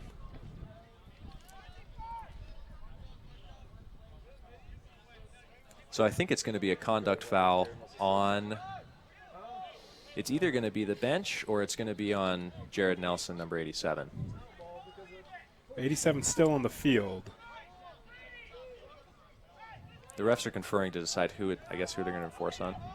Okay, so they have 22 in the box, which means that it was on the bench, because you always have to have a starting attackman designated as your in-home, which is the guy who, if there's a technical foul or the equivalent of a technical foul in lacrosse, which is any kind of penalty that's not on the field, because if the coach has said something or a player on the bench said something like, or something like that occurs, there you have a specific player who serves that penalty time, even though they didn't commit the actual foul.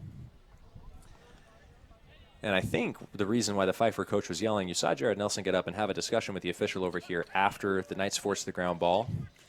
And it seemed like he felt like he was taken down by a stick after the ball was gone, and was wanting to wonder why that wasn't called as well. And his coaches obviously are carrying on that conversation. So.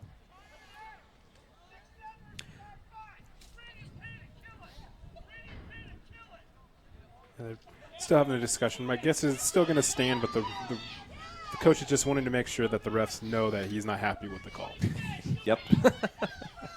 Which was probably already iterated, to the officials, which is why they threw the flag. But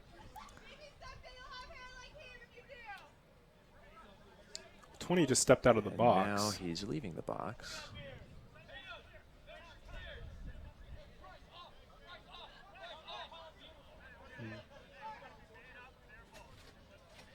So they're waving off the conduct foul, is what it looks like. Which means that it should still be... And the possession should be Pfeiffer's possession then, if that's the case. It should be Pfeiffer with a man-up possession then, right? Or no, it looks like 87 is Jared Nelson. Never mind. Yep, they are waving it off. But that should still be Pfeiffer penalty.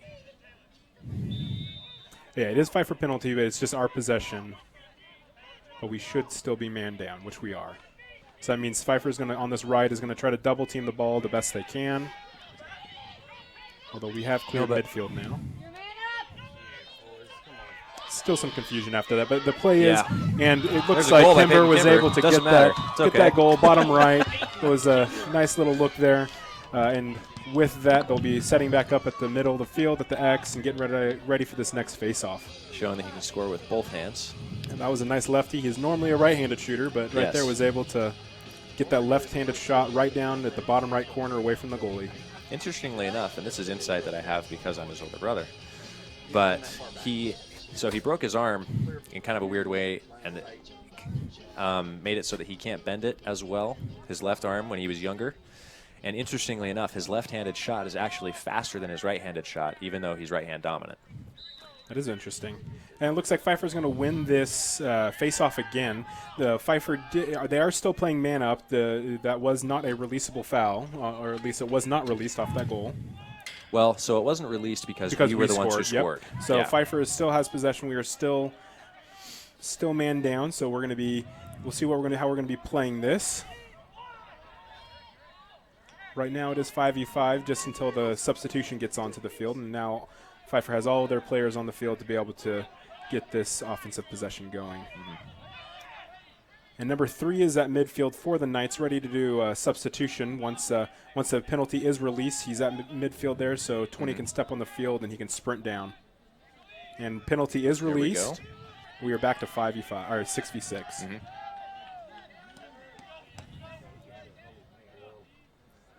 Number 87, Jared Nelson, has the ball on the wing, driving low, going behind cage, and he found an open man, and the open man, number 22, looks like it was just outside. The goalie was able to stop it, even though it was on the doorstep. And that probably got caught in Ian Harvey's pants right there. A lot of times you'll see the goalies, they'll wear sweats even in really warm weather because it creates a little more fabric that can catch the ball and stop its trajectory towards the cage. Oh, and wasn't paying attention to the pass. Number 48 here, looks like that is Connor Hack was kind of missed it, but was able to recover his own missed pass, and number 3 is taking the ball.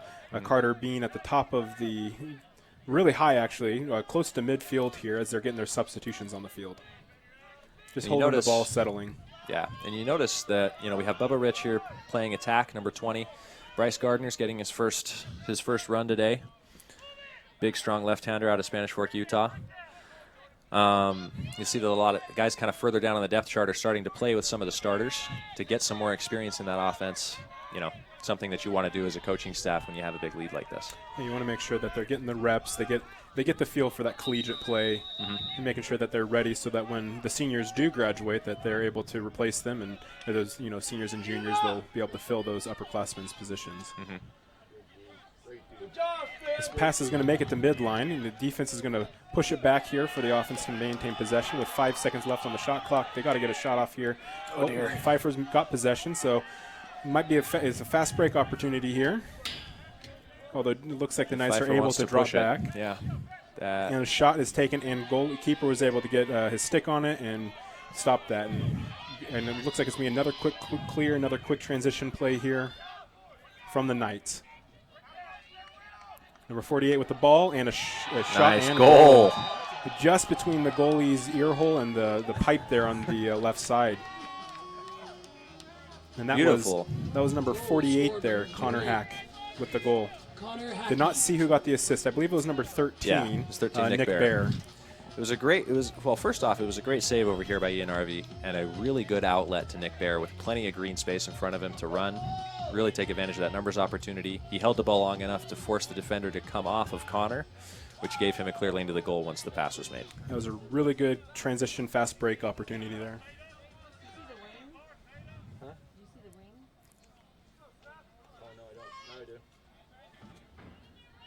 Setting up here at the X, getting ready to take another face-off here. Number 3 has been taking every rep for Pfeiffer this whole game. He's been winning most of the duels here, as he did today, although it was a sloppy pass there to his outlet there, number 44. And we have a flag down on the defense here. I'm guessing it was a push in the back.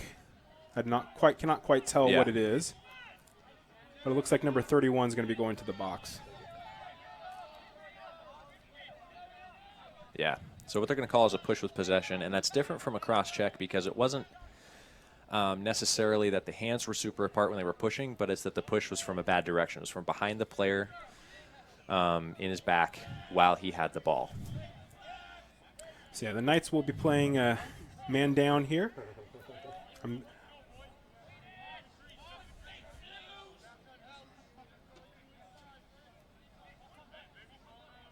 Let's see what's going on here. It looks like doesn't look like Coach Lamb is very happy with the call over here. He's having a few words there with the refs on the side. What? So the near side official who originally called the penalty and called a push with possession, but it was just announced over the loudspeaker that it was an offsides penalty, and now Dennison Schmidt is also in the box with Seth Millington. So I guess there was also an offsides penalty. So now we will be playing two man down, and we're going to be in that box. And so as a defense, I mean, obviously there's more space to cover. You're going to have to work a lot harder, but you also need to work harder to get back in to be able to cover those inside looks. And there was a shot there taken, but it was just wide of the goal, going over the top right there, just wide. And Pfeiffer's going to maintain possession, obviously. With that many guys in the field, there's just no reason for anyone to beat them to the ball on a shot. Exactly. As a coach, you wonder sometimes in this offensive situation where you have so much space, you can literally get any shot off that you want. The ball is on the ground. The Knights have an opportunity, although they are offsides. Nope. Knights have the ball with 2 men down. They're holding on offense. I suspect that they're going to want to probably kill this penalty as much as they can. It looks like the penalty is dead already. So we are back to 6v6. Right there. That was a good job by that defense to make sure that even when you're 2 man down, they were able to make sure that they only got 1 shot off, and that 1 shot was wide. Right. And I was just going to talk about how as a coach you might, you wonder if the players are just going to settle for those outside looks that they can get really easily, or if they're going to really try and use the offensive system that they're in to create good quality looks. Yeah, but either way, the Knights were able to get the ball on the ground, gain possession, and bring it onto their side of the field. Play is dead for trying to figure out what's going on right now. The play was so the ball did go out of bounds off of Pfeiffer, but they're taking possession at the top left of the box. The Knights number 11 has possession here. Back it in. He's working the ball around. Looks like they're gonna maybe some kind of an ISO play. Yes. He's driving down the left wing here. Didn't see anything, so he's going to go ahead and pass it to his attackman, who's behind goal, and went for a shot, but the defense was able to get their stick on him and able to keep the shot from getting off. Oh, but a good play there by number 9 to knock the ball out of bounds and get the possession back in the Knights' favor. Number 46 with the ball, passing to the top of the box to number 11. Down to number 7. And now number 46 with possession, passing back up top to number 11, Chris Alcorn. Chris Alcorn getting a little physical there with his defender. Number 20 dropping the ball. Ball going out of bounds. It's going to be a turnover on the Knights, giving the ball to Pfeiffer. And because, we're seeing some guys kind of like some guys who are lower down on the depth chart a little bit for the team, you're going to see kind of those jitters come out again a little bit on offense. You're going to see some more drop passes. You're going to see some more missed ground balls, different things like that. It's because this is their first game of the season. And there's a shot there. It was by number 9 for John Allen for Pfeiffer, who got the score. I didn't see who got the assist to him, but basically that would be number 44. Number 44, I believe the LSM who's in, but yeah, that's Spencer Stokes. They were able to get the ball cleared really quickly, and there was a couple of lunged defensive players with their feet basically in cement, and the offensive player was able to just swim right by and have an easy pass and goal right there. Yeah, and that's one of the hard things playing transition defense, specifically when you're in that open part of the field, is when to try and go make contact and when to just run with the player. And like you were saying, a lot of these players, this is their first game of the season, maybe their first collegiate game too, and it's making it more difficult. You're going to have those jitters, like you're saying. It's going to make you feel a little less comfortable out there on the field. I know when I played and I was, on those first games, especially the first few games of the season, it's always rough when you have to deal, especially since Pfeiffer still does have quite a few of their starters on the field. So compared to what the Knights have on here, we're looking into some of our second and third string. Right. But the Knights maintaining possession here on offense, getting to the top. Number 17 with the ball, takes a shot, beats the goalie, top right. That was a great-looking shot right there. Had a nice look, able to just put it away there, top right corner. That was number 17, Nate Hobson, and that came, I believe, from number 3, right? Carter Bean from the down below goal. And that wasn't necessarily, he wasn't open necessarily because there was defensive miscommunication. He was open because usually you don't take a shot from out that far. Yeah, he was able to catch that, and he did a little sidestep on that and was able to just get enough opening there where he can just see right past his defender, almost using his defender as a screen from the goalie and able to get that shot off. Yeah, and that's probably one of the reasons why he was able to take it and able to score is because the goalie couldn't see the release point. Usually when you're that far, the goalie is able to read the ball coming out of the stick and has enough time to react to get the save. But that was a good use of the screen by the defender.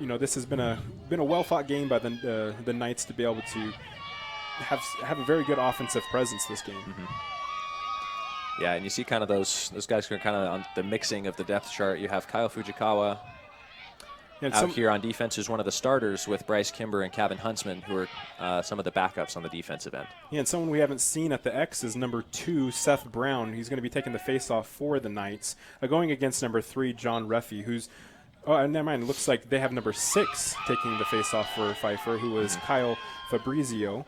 And that was the first time we've seen him there, and the Knights were able to win that face-off. And Seth Brown is one of the players, kind of one of the underdog-type players that you really try and root for. He's been here with the program for 4 years. He's a senior. He's put in a lot of really, really good work with the practice squad. He's played defensive midi. He's done face-offs. He's done a lot to help the program grow to where it is now. Yeah, and with that, the Knights are here on offense just playing around. We did see actually a really strong check there that knocked the stick out of Jeff's hands, causing a ground ball, but the Knights were able to maintain possession, and they're getting some offense working here with some of their players just to make sure that they give, see if they can continue to increase this lead they have and just continue to play. I don't suspect they're going to be taking as many shots as they were earlier just towards the end of this game, but just making sure that they're still working the ball and having some good offensive good looks on offense. And there was a nice number 18 beat his defender very cleanly, was able to have an easy doorstep goal right there. That was number 18, Russ Anderson.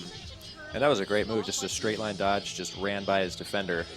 And, Russ Anderson probably has a shot at a claim as one of the fastest guys on the team. Definitely working out with him last year and trying to keep up with him in sprints. I was never the fastest guy in the field, but that's the reason why I was usually put on crease as an attackman. But, it's one of those, as a crease attack, you just have to have good movement, be able to get open, and we've seen that from both sides of the ball here for both Pfeiffer and the Knights, being able to have someone on crease get open and just get that turn and look and just beat the goalie. And Pfeiffer was able, number 3 is back out there and was able to win the face-off here for Pfeiffer. And they're going to gain possession here for this series, and we'll see what they can do. Number 44, the LSM with a pole, taking a shot. It bounces way in front of the goal, about 10 to 15 yards, or about 10 yards out from the goal. It hits the ground and bounces way over. It looked like that ball had stuck in his stick quite a bit. And now Jared Nelson has the ball behind Cage, and he's challenging his defender, just trying to get him closer to the crease, get him tripped up in the goal. And he tries to take a short arm shot there, but it went just wide of the goal. No, and that was a really good use of what we saw with Chandler Westcott, the earlier goal that I was talking about at the beginning of the third quarter. Nelson was able to beat Fujikawa on that dodge, but Kyle was able to use the crease to be able to cut off his angle and still be able to make contact and disrupt the shot.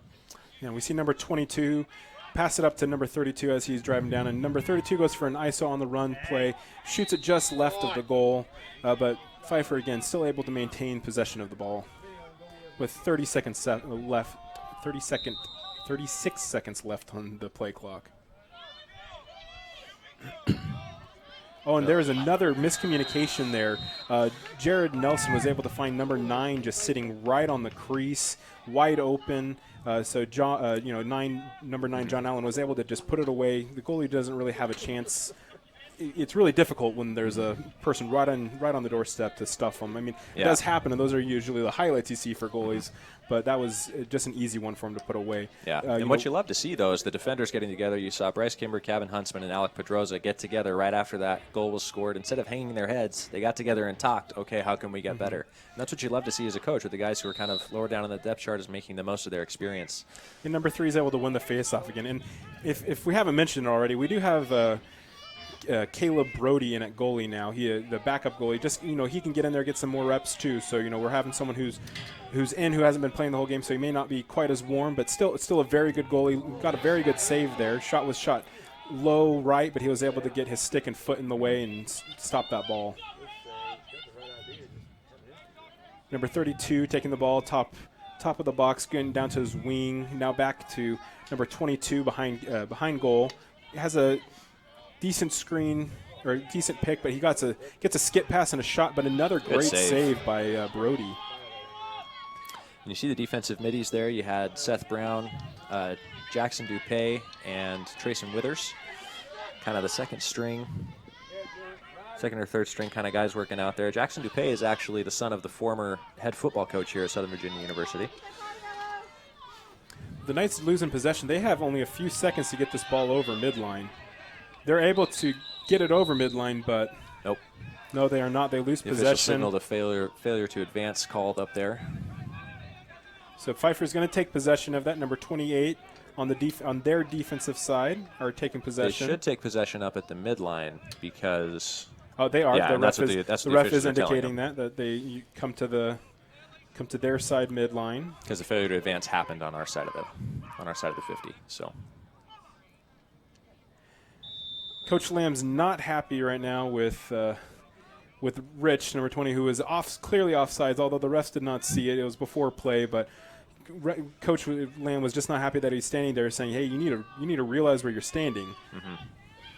But here we are, Pfeiffer back on offense here after a failure to advance there, which is exactly what you want to see as a coach, is making sure that your ride is working. You want to make sure that when they're trying to clear, if you can get a good ride and get that failure to advance, you're going to give yourselves more time, more opportunities. And number 12, coming behind Cage there and getting out to that wing, went for a shot there that just went wide right and out of bounds. But of course, Pfeiffer's still able to maintain possession of the ball. Jared Nelson has the ball, looking for a shot, and he was able to finish there. Looked like it went right between the ear hole and on the left side there. That was a great take by him, just a solo play coming up from goal line extended and stepping out and getting that shot from the wing. And usually a shot like that, Jared Nelson, obviously very experienced player, very good at playing the game of lacrosse. He was able to adjust. That's the first outside shot that he's really taken all game, and he was able to adjust to the fact that he's going against a left-handed goalie and put it off stick side. Usually you see players coming around that, and after a goalie sub has been made, they're still shooting to where the right-handed goalie spot is over there, where his stick is not, which with a left-handed goalie is where his stick is. And so that was a great adjustment on the shot by him. And on this face-off, the ball's on the ground here for a little bit. No one's gotten possession yet. They're still fighting for it. It looks like Pfeiffer is able to get it. Number 2 is able to get the ground ball off the wing there. Although it sounds like a whistle's blown. I believe a timeout was called by Pfeiffer there.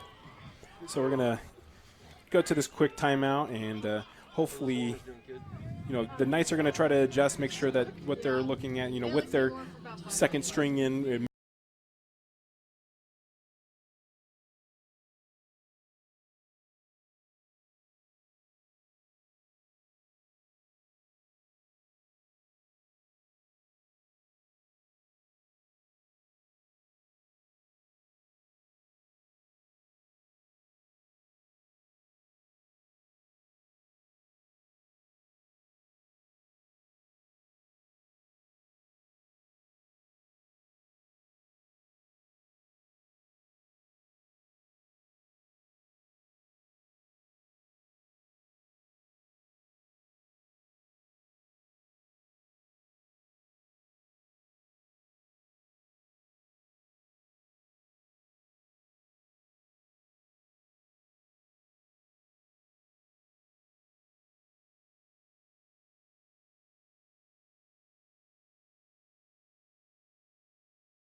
making other reads off your dodges or anything like that, so that once you're up against stiffer competition, or once you're into conference play, or once you're into maybe more crunch time type situations, that you're able to make better decisions in those. Yeah, and the players are taking the field again after that timeout. Pfeiffer has possession. It looks like, again, they're going to have Jared Nelson take the ball. I mean, why wouldn't you? He's your best player, best ball handler. You want to make sure that he's able to maintain possession off this and get whatever you drew up, because Pfeiffer's also looking to run some of their plays to make sure that they get this ironed out. And Jared Nelson tries to take a solo there as he comes off the top there, and he couldn't quite get his hands free and wasn't able to make a clean shot, and it went behind the goal. But Pfeiffer was able to maintain possession after the shot, and they got the ball back to Jared Nelson, and they're trying to ISO here again from behind goal. You've got the double team coming out there, and we had a great job with that double team coming to stop that adjacent pass there, although the defender is playing very well, and Jared Nelson is going to have a one-on-one with the goalie, and the goalie stuffs him. Good job by Brody there, able to get his stick in way of that shot, and now the Knights have possession and going to clear it. They're getting the drop ball here by number 44 from the pass, but luckily no one was around to really contest for that, so it's an easy pickup here, getting the ball back behind goal. And we're, the Knights are going to go ahead and take this offensive possession to work the ball around and see what they can get going offensively for their second string. Mm-hmm.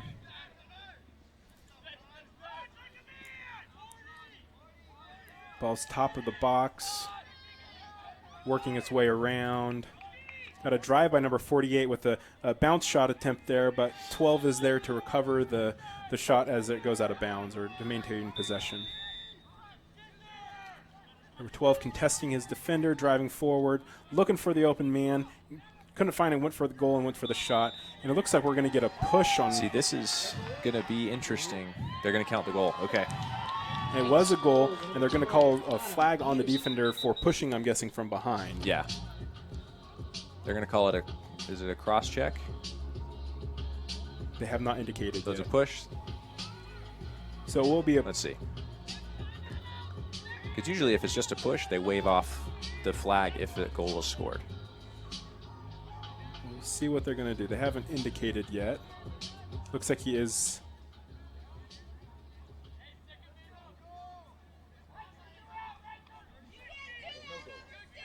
Yeah, he was able to get that ball just past the goal. It looked like it bounced between the legs. I couldn't quite see where it went. There was a couple players in the way, but yeah, it looks like it was a push. So I think. Well, Pfeiffer is a man down right now with the defender who number 6 who pushed is in the box, but they are taking possession in the. It looks like it was not a goal. They're waving off the goal, yeah. And they're saying, okay, it's Knights' possession. They're taking it from the wing, and it looks like Cade Rich is going to be taking the ball here to start off for this man-up opportunity. And that's a really interesting situation there, where the new crease dive rule could be applied, because Adam Peterson definitely fell towards the goalie. And it's kind of like the charge block call in basketball. It's, did the defender push him, or did he leave his feet on his own? and the defender's arms just kind of followed as he was trying to put some pressure on him against the crease. Number 12 took the shot there. That was Adam Peterson, just over the crossbar. You know, if you are going to take a shot and miss, it's best to keep it away from the goalie so he don't give him a chance to get possession. Oh, and that one's off the back of number 43, the defender. That might have hurt a little bit. But yeah, that's why you wear a helmet. Yeah, but it looks like Knights are still going to maintain possession after that attempted shot. You can see the extra man offense right now for the Knights isn't as smooth as with the first string guys in there. There's a lot of miscommunication, a lot of pointing. You know, you should go there, I should go here. Yeah, and the penalty is released, so we were back to 6v6, so no more advantage for the Knights. Good job, Sven. And they're making some, like you said, they're making some sloppy passes. They're not quite as crisp as they should be. But you know, they're still working the ball around. We're still seeing some goals fall, but you know, there definitely is room for improvement. A nice little two-man game to lead that shot. Just wide. I couldn't tell if the goalie did get a little piece of that to deflect it, but it looked like it was wide to me.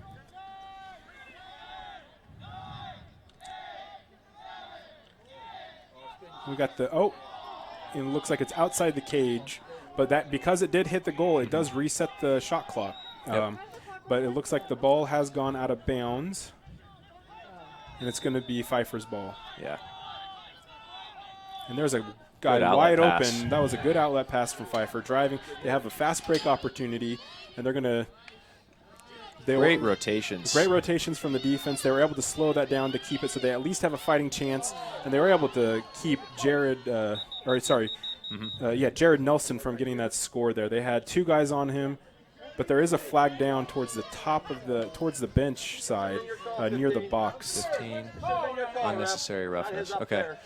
So I think what happened there, because Cabin Huntsman was the point man on the fast break, and he went to go pick up the ball. And I think he went and hit him late or a little too hard after the pass was gone. Okay, yeah, that definitely, like you said, like you were saying, they're trying to protect the players, making sure that there's nothing that's going to cause any issues, like problems for the players. We want to everyone wants to stay healthy with all the concerns with concussions. We want to make sure that there's no issues like that for anyone, especially in a contact sport. Oh, of course. And it looks like they have gotten released. Jared Nelson here are playing not quite as tight. They're getting back to that box and one style defense that traditionally people are used to when you're man down. I think they just want to try to challenge us and get a groove of that, because you're not always going to be playing a team that you're going to lock off one guy in this situation. Right. And it looks like for this they do mainly have, that was a great save by Brody. Getting their outlet pass here. Now again, they are still man down, so they're going to have to try to clear this ball, and the ball was wide over the top of his head and went out of bounds, and Pfeiffer's going to maintain possession. That was a really good read. As Bryce Gardner was coming on, Brady Cook had a good look. There was nobody around him. He just sailed it a little bit on the pass, and you wonder if that's because, the weather's let up a little bit. The sticks aren't as wet anymore.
So the Knights are still going to be playing man down with the ball starting at the top of the box here, or top right.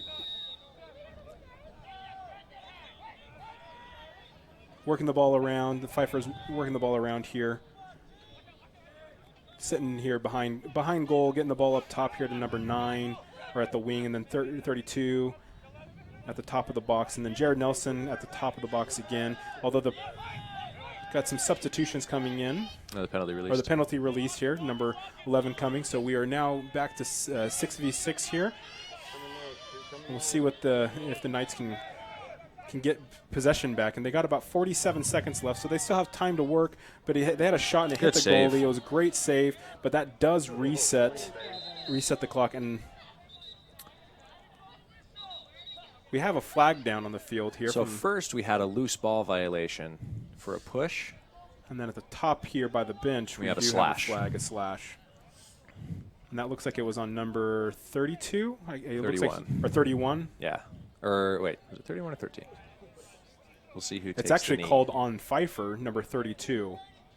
Fascinating. Okay. I think as the ball was on the ground, he started swinging a little bit wild, and that's what they may have called it on, is what that makes think sense. is what I saw. But got a little crazy there for a second, so it's kind of hard to follow everything. Yeah.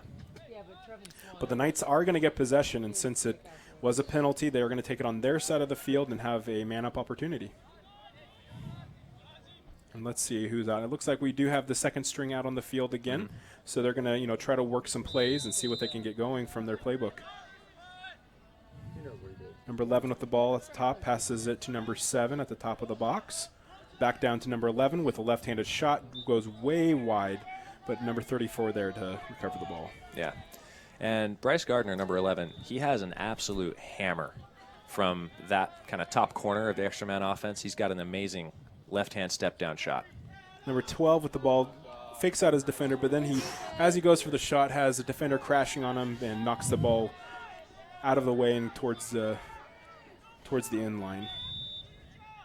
Number 18 taking the ball, or 48 taking the ball, and number 30 passing to number 34 to number 12. Got a skip pass for a right low to low, but the ball went wide left. And they're saying the goalie was closest because both of our attackmen were up and didn't run back until the ball was passed. So, yep. Pfeiffer's going to get possession here while they are still man down. This does allow every player on the right here to be covered. They might try to double team the ball here. They're all crashing in, but looks like Pfeiffer is going to be able to clear. Yep, he was able to split the defensemen and able to get into their zone. Now, whether they're going to hold this ball and try to just kill the clock, but 32. That probably was the goal that you were mentioning, to hold the ball and kill the clock. But we were able to get the ball in transition, but it looks like the penalty is cleared, so we are back to 6v6.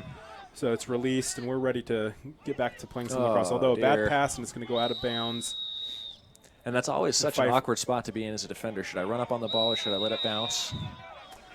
Yeah, I remember that some of those. Sometimes I prefer just to let it bounce so I could block it with my body, but then you run the risk of it bouncing over you. Sometimes it bounces too far. Yeah. So yeah. But here we are back to playing defense for the Knights, and Pfeiffer with possession. Looks like they're getting some substitutions here to get the people they want on the field. Number 22 is coming back on, or 32, excuse me.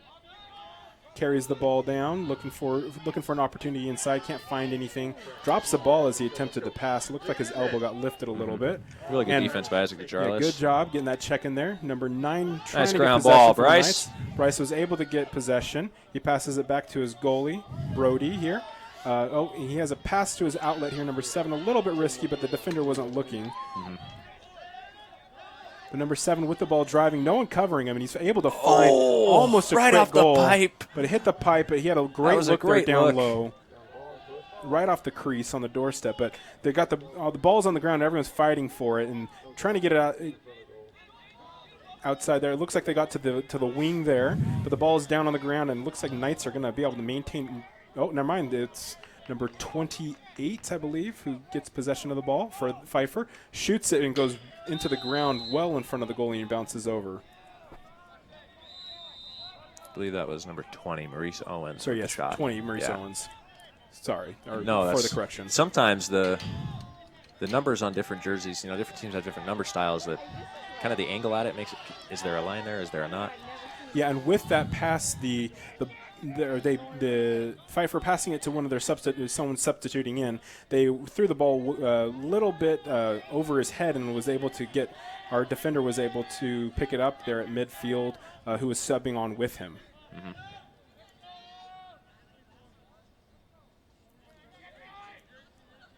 You know, going back to the Knights' last defensive possession there, that's something that you love to see after kind of the mistakes that have been made, is you see the defense really communicating on the backside. You saw that ball went past 3 Pfeiffer offensive players before it was picked up by the guy on the opposite side of the offense. And that's because all of the defenders were able to check the other players' sticks who could have caught the ball and could have scored pretty easily. So it's really good communication there on the backside on the last possession for the Knights. Yeah, it was. And you know, Pfeiffer has the ball here, and they got that clear from their own side, and they're going for a quick transition goal here. Mom goal. But the keeper was able to pick that up. It was close. He was able to stop it, and the offense almost recovered it. But our goalie number 41 was able to stop it, and then there was a bad transition, or there was a bad pass that we weren't able to handle here, and it went out of bounds.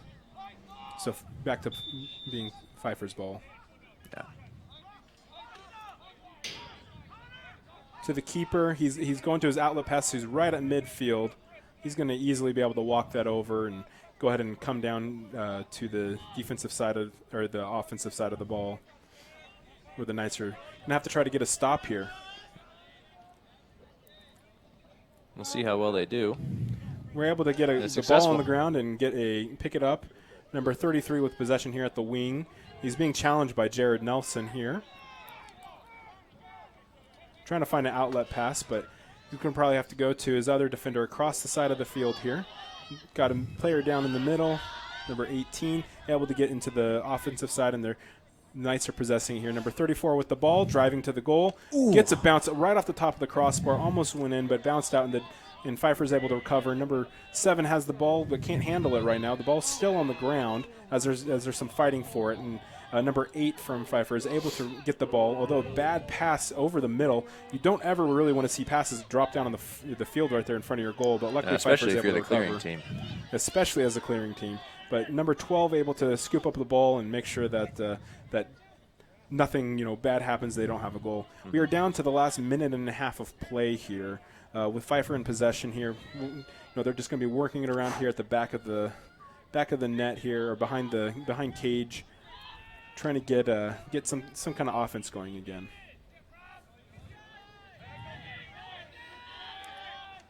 Look inside to Jared Nelson, and right off the pipe there. Almost. That's that same little kind of almost a drag.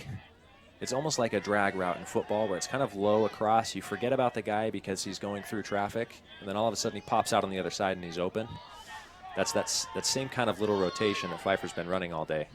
Yeah, with a poor clear here by the Knights, the Pfeiffer was able to get possession back, but they had also a bad pass coming in as they were driving, but the Knights were able to recover and get the ball cleared. Number 11's driving to goal. He has 2 defenders on him that were able to stop him. Got out of trouble. He's going to get the ball off here to number 34 at the top of the box to set up for some offense. Got a little dodge here and on the run shot. Ooh. It looks like it hits a defender who stops it. He's going to feel that one tomorrow. I think ball's that caught still him right on in the shoulder. ground. No, it doesn't seem like really anyone's trying to fight for the ball that much right now. But number 13, I believe, from Pfeiffer with 10 seconds was to go. able to get it. We have 8 seconds, 7. Oh, sorry, that's number 43. He's running downfield. 3 seconds to go. He's going to try to get a shot off. Wasn't a whole lot of try behind that. Goalie's just going to hold it, and that's the game. So your Knights here go ahead and take this game 24-10 against Pfeiffer. Dallin, what did the team do that led them to get to this win? Well, it was a great overall effort. Like we talked about, really came down to the one-on-one matchups. Defensively, the Knights were able to really control the one-on-one matchups there. They were able to corral Jared Nelson and his incredible lacrosse ability. And offensively, they were able to win their matchups on the first dodge without having to get to the backside too much. It led to a lot of open shots, which led to a lot of goals. And defensively, really, in transition-wise, they just dominated between the boxes. They were picking up all the ground balls. There were a lot of turnovers by both teams, but that's kind of to be expected. Overall, great team effort. Yeah, it was a great effort here, and it was good to be able to see second string and third string being able to get into the game and play a little bit. But that does bring us to the end of our game here, and we hope to see you next time. We want to thank you for watching with us, and be sure to look for the next game coming up here, and go Knights.